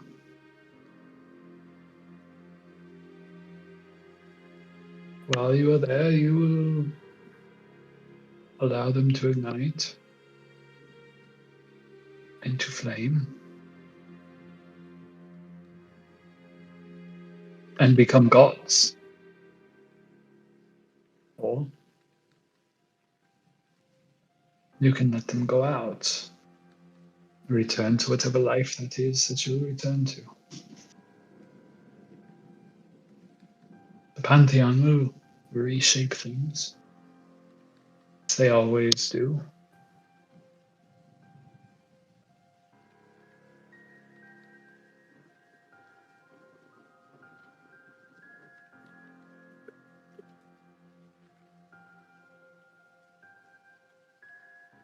Rowena has not always existed on the Pantheon.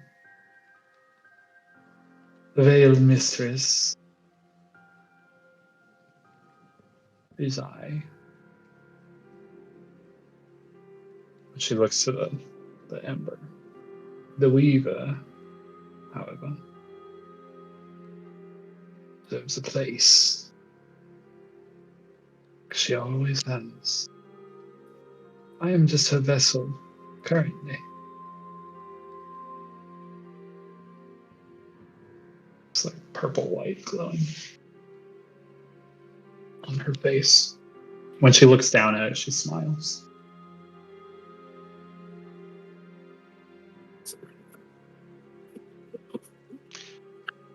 And if we were to succeed, by default, Ragul and Nithkai would not. The embers that they carry would not be a part of the born again pantheon. Unless for whatever reason they were drawn to the battle, of course.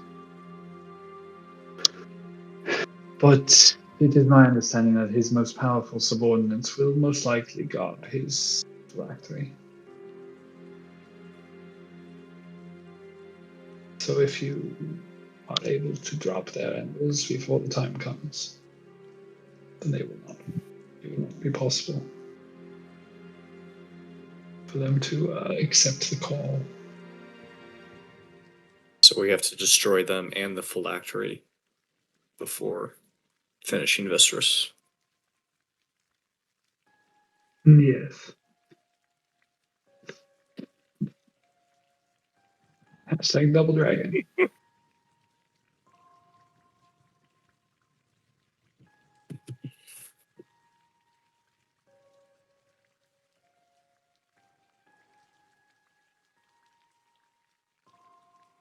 How many? Only- Go ahead. Oh, I was just going to say only 2 embers sit unclaimed. The Protector and the King. Sin and who? Helwyn.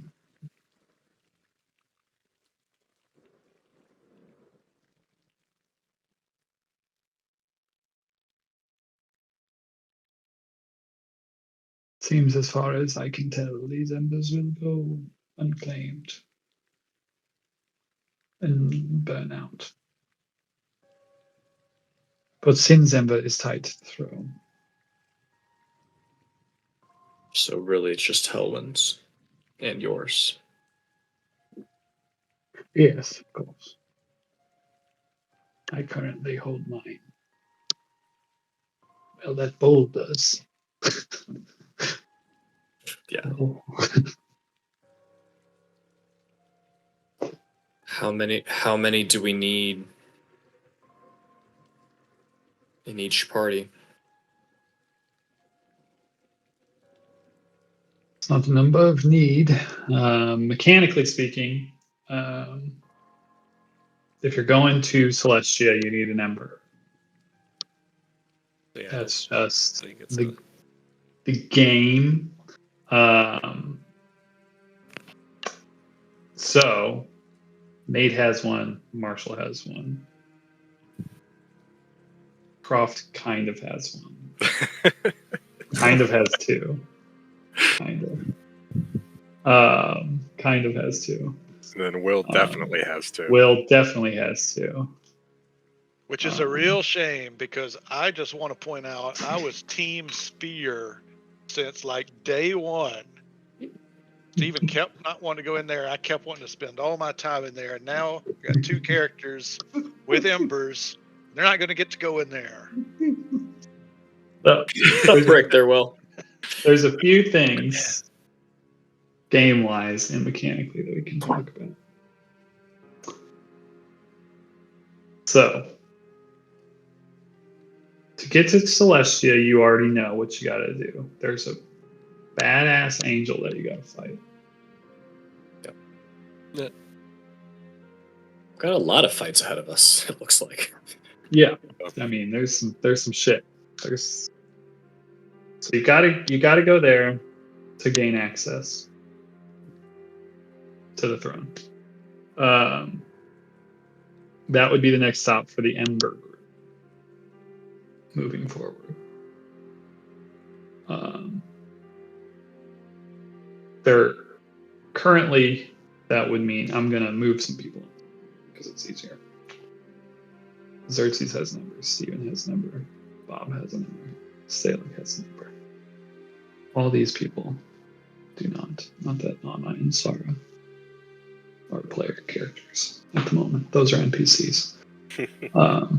So Lagandu, Kale, Al.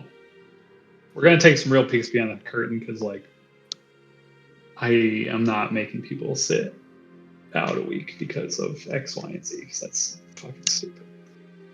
Yeah, we're playing a game together. Preston has a character with an ember. Saru exists in this world, and Saru holds an ember. So Saru, spoiler alert! Boo! I know this all has to happen. So Saru will be seen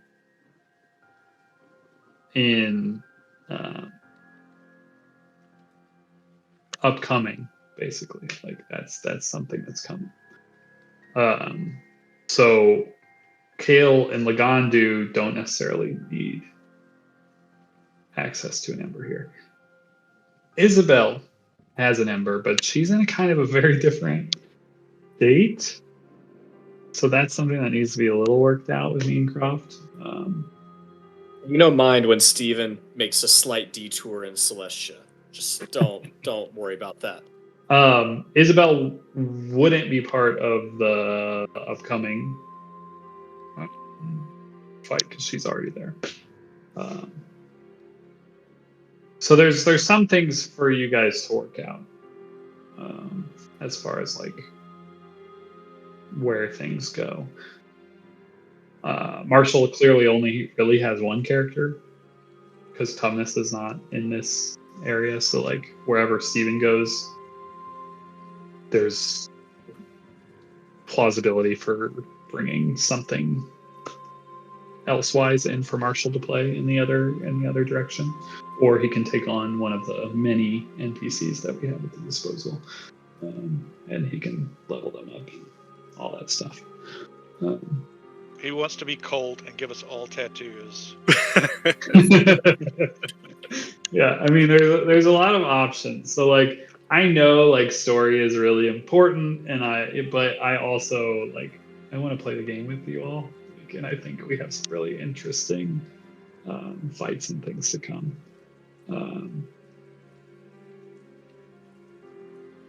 354 for us. LOL. We never saw his body. Never saw his body. Just say that. Level 14 War Breath would certainly be interesting. Yeah, that would. Leaking. Certainly. Seriously. I'll just give him the Emperor of Sin. It's fine. So, like, big lore story time, yeah, obviously, but also, like, let's be cognizant that we're playing a game. And I want. And we also know where Lucas is. I think it's fairly obvious, but you never know. Depends how much reading you do into the deck of many things. So there's Lucas. I don't think Nate has to worry about another character. That's all we're seeing there. So we know we've got a good idea where the old Lucas is. So yeah, and then there's the question of if Will's ready for Salic Bob at the same time in Celestia. Oh. Or if you do want to send one of them not to Celestia. Well, I mean, the biggest question, Well- obviously it'd be a lot easier to split them, but the big question is from a story perspective, if Viserys knows that not all the embers are there and one of them's in the sphere, does that mess up the plan? There's potential to think that way. There's also you're not necessarily sure from the the perspective of the embers. Dyson won't be there either. So the embers don't all have to be in Celestia going for the throne, essentially. But you get the sense that he'll be drawn to that because the embers are going that direction. The ones that stay behind will still technically get an opportunity to be called forth in that direction. So say like for instance, Selig decides sphere time, whatever. Bob goes into the sphere. That isn't forsaking his opportunity at potential godhood or whatever it is that Rowena is talking about here. That call will still come. Just he won't be a part of the fight that essentially brings it. I mean, I think that's okay too. Like if we have a squad of 5 going for the throne, like we don't want the JV squad having to do the critical step of destroying the phylactery either. Like, so to have an ember holder or 2 there, if it shakes out that way, is not going to be the worst thing. Yeah, because you have Anna and Sarah, obviously, that can go. Well, I mean, neither of them can go to Celestia, but they can go in the throne. They can go for the thing, and they're technically leveled to a point closer to you guys. And we get the feeling that there's not like an instance of everybody who can goes kills Viserys, and then we have up to however many days before he's reborn, and we can just all bum rush the phylactery. Like this is a more simultaneous thing. Yeah, from what you're gathering, like whatever it is he has built is like it just when his death happens, it just reignites his spark. And So it really I don't is. think we have a delay. exactly. It really It's not. is I think the Mount phylactery has to go Doom first. Black Gate thing of phylactery, then killing stroke Yeah. immediately after. Because I mean, you're looking at trying to make sure that phylactery is gone just before being able to take him in. And it sounds like we need to, or it would behoove us to go after the 2 lieutenants before all of this, right? So that's Did I that's hear an that option. correctly? The going after the lieutenants is one way to do it, or you could try to draw them by going after the phylactery, We because otherwise you don't necessarily know where they are, but you could find them. Yeah, we know how to draw out Nithkai. I was about to say that. We Sure. know where one is. We know when another is. Yeah.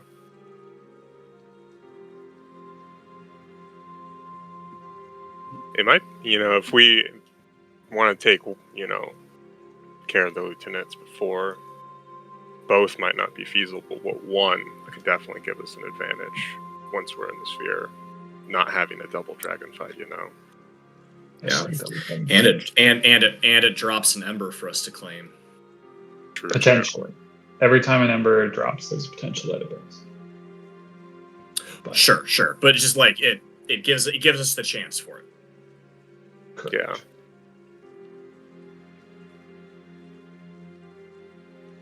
I love this so much.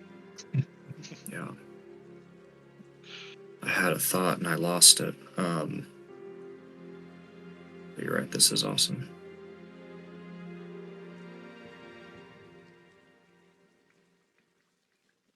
So, battle with Lieutenant, ideally. Battle with Angel. Then Sphere Team 6. Love that. I'll get a bottle cap for that, Michael. Please and thank you. Just reaches into my bottle cap bag and takes one. Yeah. And then Throne Fight. Those are kind of like the last. It's a roadmap.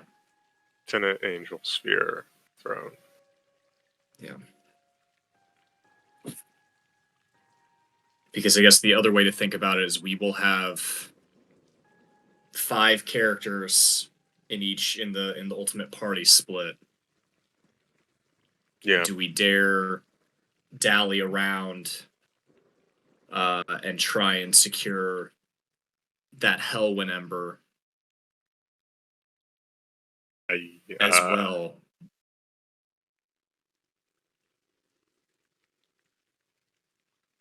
It Just feels try and like the stack only the deck. reason is a stat boost, because we're still going to have to fairly evenly split these parties. Yeah, I just don't know if it might be a worthy stat boost, like we're. But we didn't ever have a clue where Hellwinds was before. No, but we are talking to Rowena, so I imagine. Right. So maybe we can get an idea of how easy or hard it might be to get. So I'll tell you straight up, she does not know where it is, but she can identify when embers are claimed. Essentially, is how that's not very helpful. How it works for her. She does not have a location for that ember. Well, stinks. Straight up. What's the point of being a god if you don't know everything? In character said that to her. Yeah, she knows a lot for being trapped in this place. Is Bob feeling lucky right now? You want me to flip the coin and try to crit her?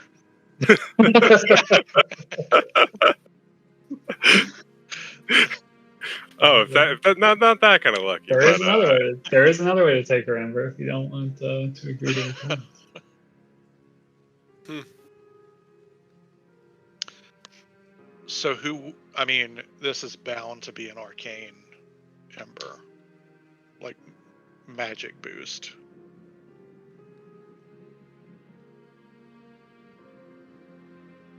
And if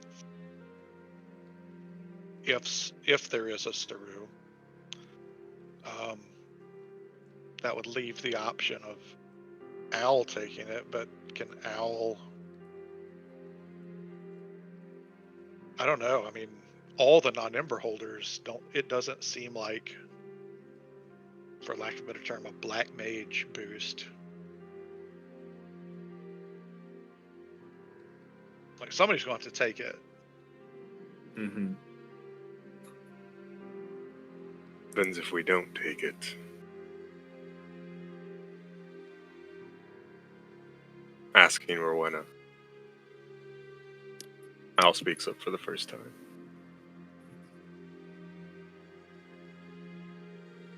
Well, that was always an option.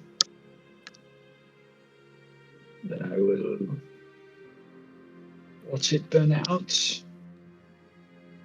and at least know that something happened on the other side. And I will be left here to live out my days.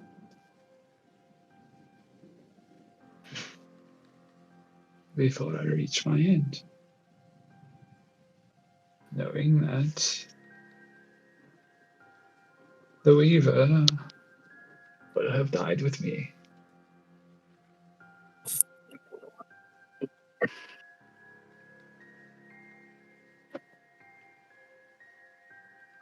I know this doesn't help us, but I kind of feel like in this moment, Anna would have been the one to take the Emperor.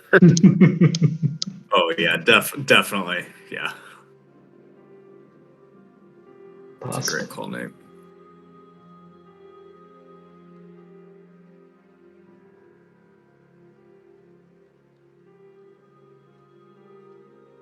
She hadn't made the requirement to answer the call. Steven would have thought about dropping his and taking hers, but If you can that's a drop deal it. breaker. It's like a respecking, like one of those respec You have to- areas where you can Would we drop have to, someone. do we have to kill Steven for him to drop it? Technically. In the text, I thought in the text it said, like, just taking a second one would nullify the previous. Oh, is that how it worked? No, you can't hold two embers. So there's no You're way. locked to it. Yeah, there's no way unless you die. Which Okay. you could kill him. Yeah, it's an option. The chance of the ember burning up is very low, but it's possible. So you could lose an ember in the process. Yeah. That's always been a possibility. Selig bring you back right back as a bugbear. Bring you right Yep. back as a bugbear. I'd have to dig through my notes to find the reincarnation sheet.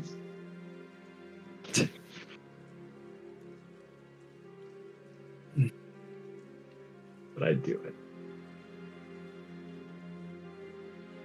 I know we just kind of said this wasn't a possibility, but I think in character, definitely if Connor was here, but Al would likely beseech Anna to take it. Especially given if Kale or Lagandu don't look fancy to take it. Yeah, I mean, if Al doesn't take it, Anna would, I think, take it. And then Croft would probably get to play Anna in Minotaur, whatever that thing is, the angel fight.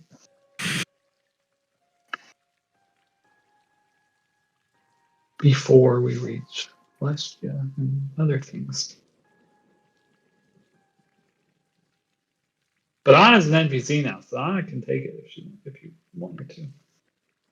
Same with Sarah. You could give it to Sarah. That'd be fun. Metal arm. Having somebody Anna's take like, Sarah "What the and And yeah, just create a build around her Iron Man arm would be sick. That would be something. Pretty dope. Would be dope. As Anna reaches out to take the Ember Star, says, "No, it's my turn. I'm the princess now." I'm next in line. Stabs her in the back. Connor, some weird things happened in the last session. And Yeah. Sorry, killed Anna. Rolls for a fireball that it actually works. Mhm. Hey, I hit stuff sometimes. The one time. I hit stuff once.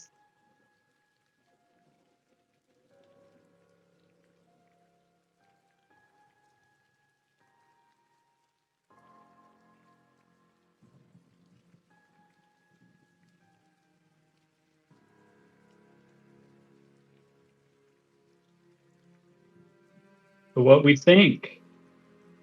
I mean, if you don't want to make the decision today, you don't have to either. If you got I more like questions, going you for can one. ask those.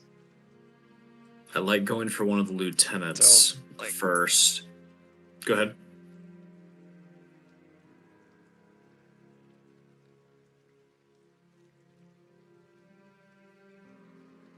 Were you about to Did you say something, Preston? No, I was just thinking. I like going for one of the lieutenants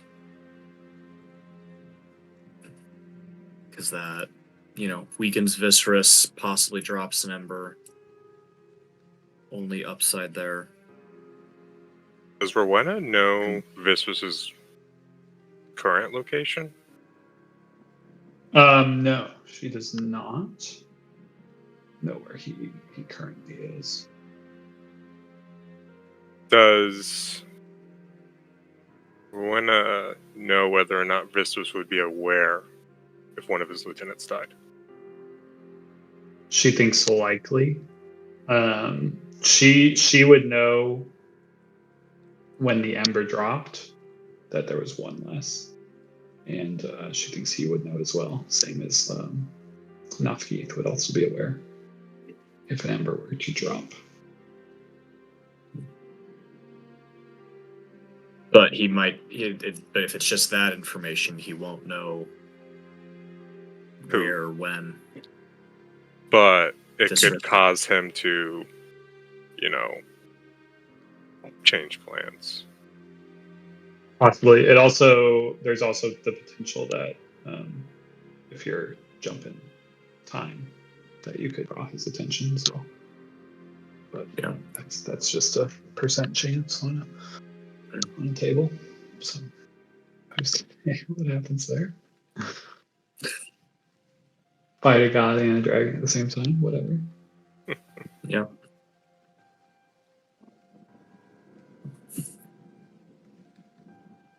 I mean, I think we have a good stepping stone plan.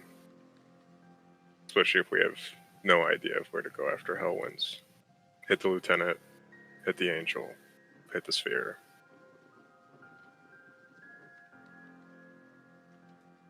So that undead army is marching to the marsh to enter the portal to the sphere. That's what she said, right?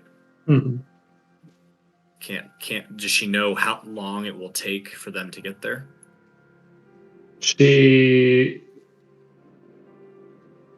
is essentially like it's happening now. It already happened. It's going to happen. Like it's a tiny deal. So This like time. yeah. She thinks that for this group that's here, like you could go try to disrupt that, sure. And you could potentially gain the ire of Viscerus or Viscerus's lieutenants or whatever it may be. That might be a way to draw them out. Like that's an option. But at the same time, it's like if there's other ways that you think you could manage that, whether that be going into the sphere to draw the dragons, or you know a place where you can find them in the past to fight and kill, great. Like those are probably better use of a team like this Yeah. rather than you guys being sent to the giant undead army. But Yeah, where all three of the bad guys could show up at once. exactly, yeah. Mm-hmm. It's almost like that would be a better use for more fodder or something. The red shirts. Exactly. Yeah.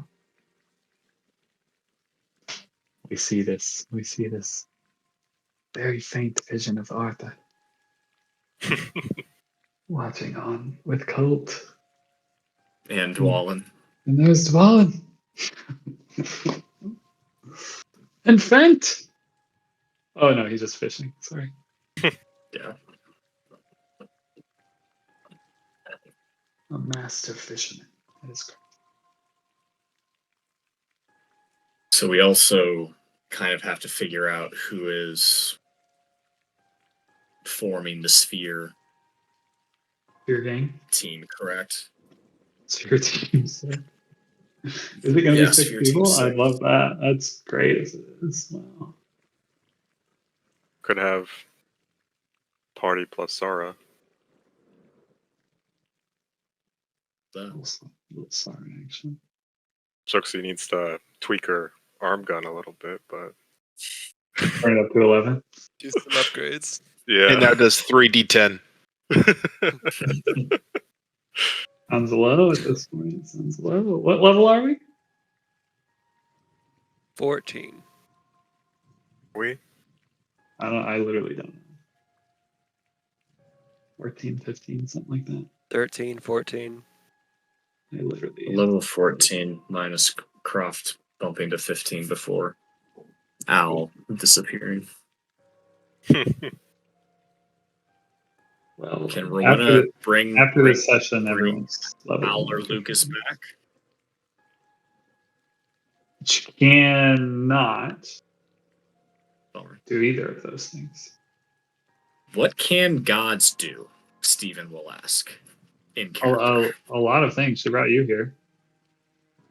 She's quite powerful, but also imprisoned and weak. powerful in very specific ways. Mm-hmm. Yeah. Not helpful ways. Um, Can she bring Can't- Captain Hot back? potentially. We still, Actually. oh, we still got his corpse. There might be. Xerxes, if you want that, speak up. I don't know. Do we have the body? Or is Can that... Yeah, I don't. it's I in the actually bag don't of know. holding. If she can. I don't know if she can do that. Well, and one thing that you might not know, Marshall, is that the card that Lucas drew, that everyone else, well, our characters wouldn't know this, but all of the players would know. He was banished to an extra dimensional sphere. Oh, that's Yeah. right. Gotcha. By the wording I of did, the I did card. not know. Got it. So we're fine worrying about we're going to find Lucas on the way to the phylactery is the hint. Let's just put a little Lucas out there. Yeah. We can put a little Saru out there just to make things Yeah, easier. That's good context there, Nate. Oh, I've missed seeing that token.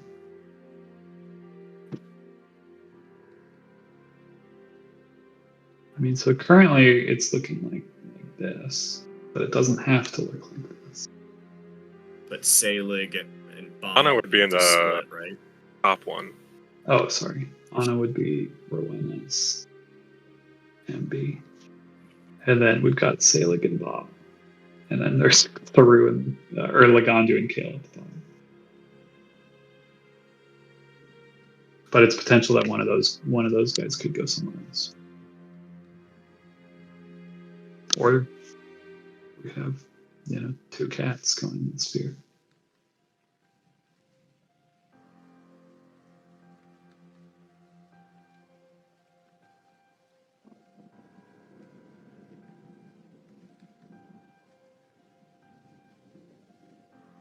And they're good, you know. There could technically be two of these guys going this way. It's just up to you. Or Lagandu could stab Bob to death, take the Take his Ember, Ember. then they could revive him as a bugbear. Sailor could revive him as a bugbear and send him into Sphere. You know, it's all up to you guys. Yeah. His luck has run out. I mean, yeah, like, do we want Captain Hobbs back?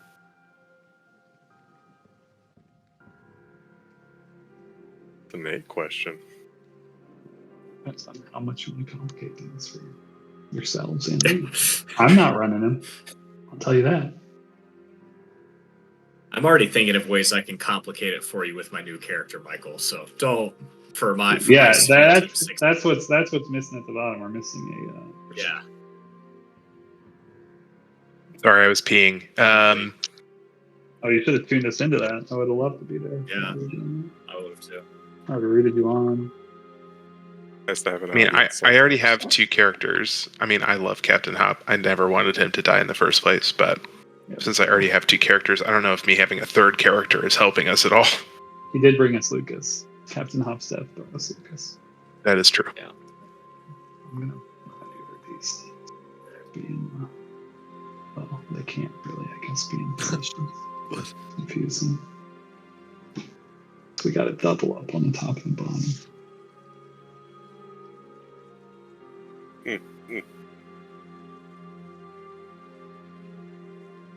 I mean, because Will could run a Sara, a high-level Sara, in the sphere, if you wanted to. If you wanted Selig and Bob to go into the Celestia together. Totally plausible. Well, I mean, here's the here's the question that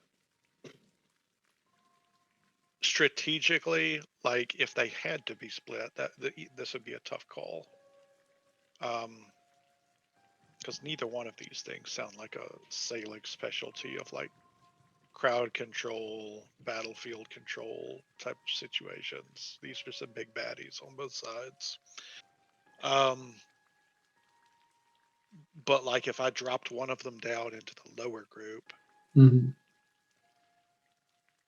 instead of having them both in the upper group and playing an NPC, it's like playing an NPC by default makes our party stronger by adding a character to it.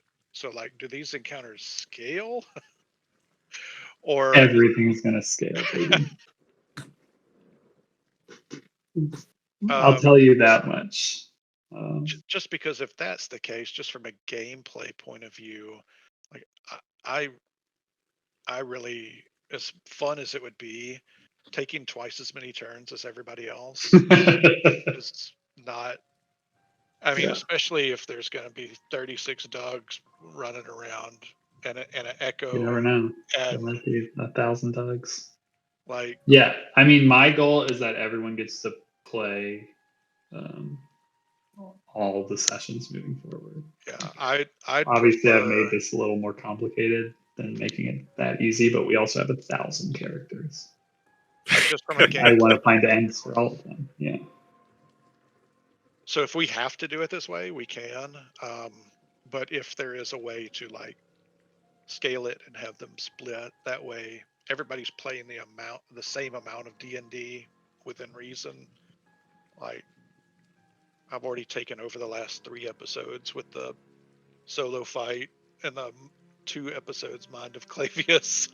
Like I don't want to have double the turns of everybody else against the big bad guy. Like that doesn't. Yeah. So let's say it doesn't have to be Selig versus Bob, or like which one goes where. But if one of them moves down there, and then we decide which one of Lagandu or Kale goes with this party. Probably Lagandu, I would suspect. Lagandu But- and Kale are going in the sphere. Okay. Sorry, not sorry. I'm totally into it. And actually, it makes the most sense for those two together. And so at that point, you have, everyone somewhere. And it doesn't have to be Sailing at the bottom. It could be Bob. I don't know which one you want to send which way. But Actually, I like Bob going up top and Selig on the bottom, but that's just me.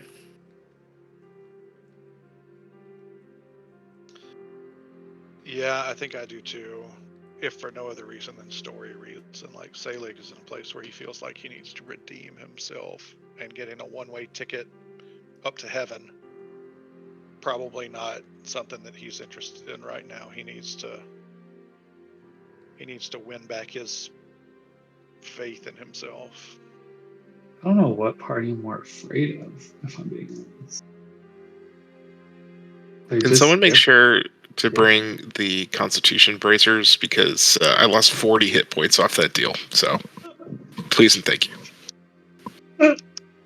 Top one is definitely Yeah, we've got to more mention Lucas is concerning. definitely With naked. Anna, yeah, with Anna and Nathaniel up there. Well, that's good. You want to send them scarier that direction. All right, so Anna is she's taking the ember. That's what we're thinking. Yep. Go. It's an Considering NPC. it for Kale, but that's just not. Nope. It's an NPC. Do I show it to you? Not the storyline. Yes. Ooh. I mean, if I'm gonna play Anna in the I mean, Yeah. You've got a level 14 blade dancing fucking wizard. Yeah. Show it to us. Blade singing Connor wizard. was just gonna keep leveling wizard, right? I think so. I think he was Yeah, he putting it all into definitely was. Blood Hunter, actually. You never know. Maybe I'll ask him. Yeah, I'd say reach out. See. I'll reach out to him. Okay.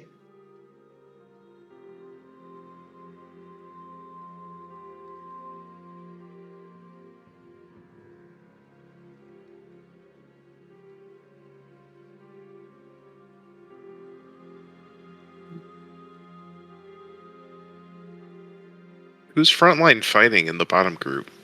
Lagandu? Ow. That's what I was Hey, looking at. Alig and Lagandu, and Al's the run and gun. Lagandu. That's why I kind of wanted Bob in the bottom, because at least gives us a sort of tank. Alig can tank pretty easily if he. I forgot Say about they his can be elemental. Earth. Yeah. All right, so Anna is taking the ember. So we're. Yes. Yeah. It is just. Yes, until you show it, and I immediately say, "Kill Steven, I want that one." Okay. Here we go. This puts Croft at the lead with 3 embers. I would say 2.5. Yeah, he hasn't played on it yet. Well, have you played on it at some point? No, I haven't. No. Oh no, you guys both just played Boris. That's something different. Yes, that is true. That's what you shared. I was like, We shared Boris. we shared Boris. Okay, so Anna, it does make sense. I think she reaches forward and takes the ember, and I will show it to you. Remember, you can click on it and it'll get bigger. Show to players. Show to everyone. The Weaver, Divine Ember. As the fires of dawn fade, these embers may be all that remain of the last divine pantheon, now entombed in the ash of the celestial realm. The divine ember of the Weaver is a remnant of the veiled mistress, Rowena's divine spark. A mortal attuned to this ember in its current state gains access to the following. Knowledge of the ancients, you gain proficiency in the arcana, history, investigation, nature, and religion skills. Ultimate comprehension, you understand the literal meaning of any spoken language that you hear. You also understand any written language that you see. Expanded Tradition. You learn 2 cantrips and 1 first level spell of your choice from the wizard spell list. You can cast the spell at its lowest level a number of times equal to your intelligence modifier per day. You must finish a long rest before casting the spell again this way. Protection of the Veil. You have advantage on saving throws against all spells and magical effects. And finally, Arcane Mind. You increase your intelligence score by 2, as well as increasing your maximum force score by 2. And finally, Postscript, Mistress's Pact. The attuned must ensure the reignition of this ember. Failing to do so will spell their immediate and permanent death. So, Not bad. powerful, magical ember. For sure. Best thing there would have been the spell resistance, but Yeah, Yeah. the protection for Veil's really good. Yeah. Hey, remember that time that Isabel just bamfed out of here wearing the cloak of magical resistance? Yeah, even still remembers that. Even remembers. I mean, Lagander's wearing one. Yeah, Gosh. but that's not the one Steven wanted. Nope. Okay. All right. On it's her ember. Not the one she had originally set out for, but after knowing what she knows now, I think suitable.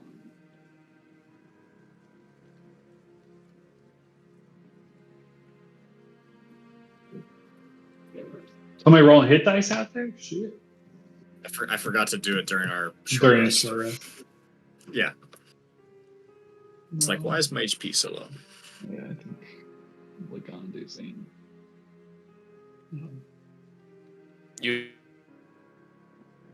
get a free hit die, Song of Rest. Oh, cool. Thank you.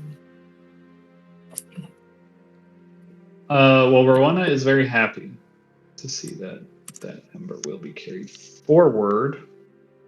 Is there anything else you want to rap about with Rowena or with me as DM and mechanics go, and further direction for where we're headed from here? And we have your giant snake friend.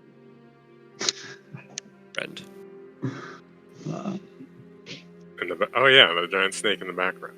There is a massive Triple snake dragon every fight. so often.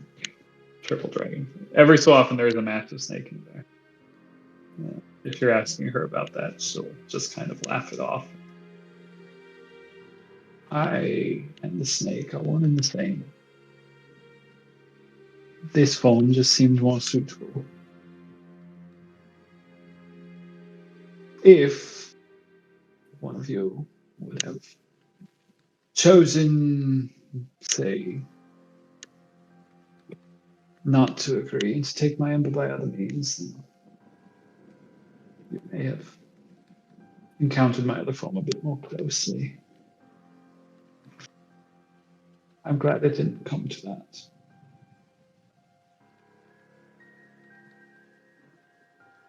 Nah.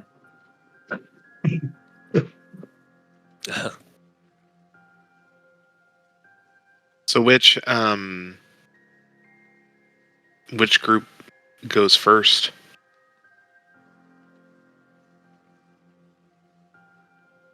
Cool token. No, that's not that scary. We fought way worse. I didn't. That's a sick token. I did not make the size bigger. That is its size.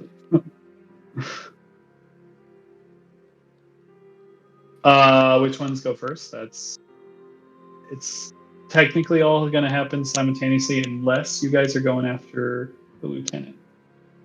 Yeah, I think we're doing lieutenant first. Sphere Team 6 and basically Watch the Throne group, or whatever we're going to call them. That'll all happen essentially simultaneously. So it depends how you want to do it. Are you trying to send this entire group, or are you sending just the Throne group? Because there is inherent risk, obviously, if you do lose anyone in a fight against whichever dragon that you're attempting to go for. There's risk of losing embers if ember people are there, and then there's risk of losing people that you're going to send into the sphere. So just keep those things in mind as we move in that direction. We also don't have Lucas until we get to the sphere. Correct. Lucas is Yeah. he's in the sphere. But as I said, I mean, Nate, if you said it best. If you want to build a dope ass Sara, you certainly can.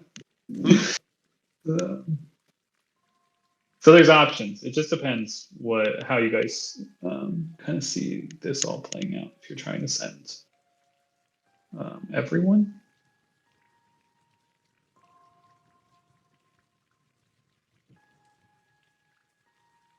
That's the question is, can we only get the shortcut into the sphere right here, right now? Or can Rowena No, show you'll us how have to it. get to Yeah, you'll have it? it. So yeah, let me look through my notes. I want to touch on, so you do learn some things from what you guys achieved with Emmy and Tumnus and Rorik when you guys were when Xerxes and Kale were with them. Like the stuff that you guys found out from those notebooks impacted some of the knowledge that I told you already, but there's also, I think, that if it would have came to it, would have been able to be backed up by some of the stuff that was found in those journals. A few of those things, one of the journals had information on the fact that the sphere is essentially an object that exists in all of the chronal planes. It's like a constant object that so it acts as a door. It's not that what's quote unquote inside it is inside one. So destroying a sphere might not necessarily destroy what's inside of it. But there's some implications, plausibly. Let's see. I already told you that. The sigil sequence to essentially bypass all the levels of the sphere that you've seen and some of the ones you haven't takes you directly to the extraction chambers, which you need a very specific key for. Was in those journals. Emmy also was able to basically understand that the journals were affected by layers of permanent spells that were affecting literally anything written about Viscerus. What else do I have?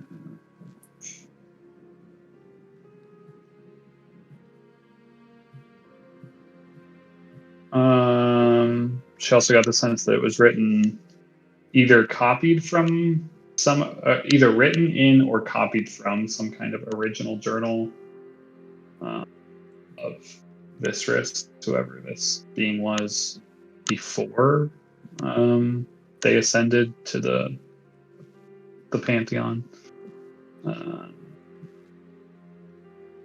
that the journals were copies of something very old.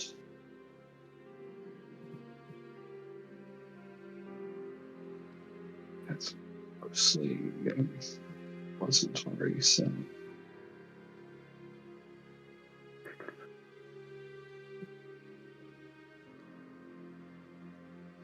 Oh, there was some stuff that would have been able to back up some of Rowena's claims had it come to that. But I just kind of worked it into some of the things that she said because that was easier, because I didn't give the journals to Croft/Nemi early enough out of game. Probably back towards some of that information, but approaches life. Such is life in D&D.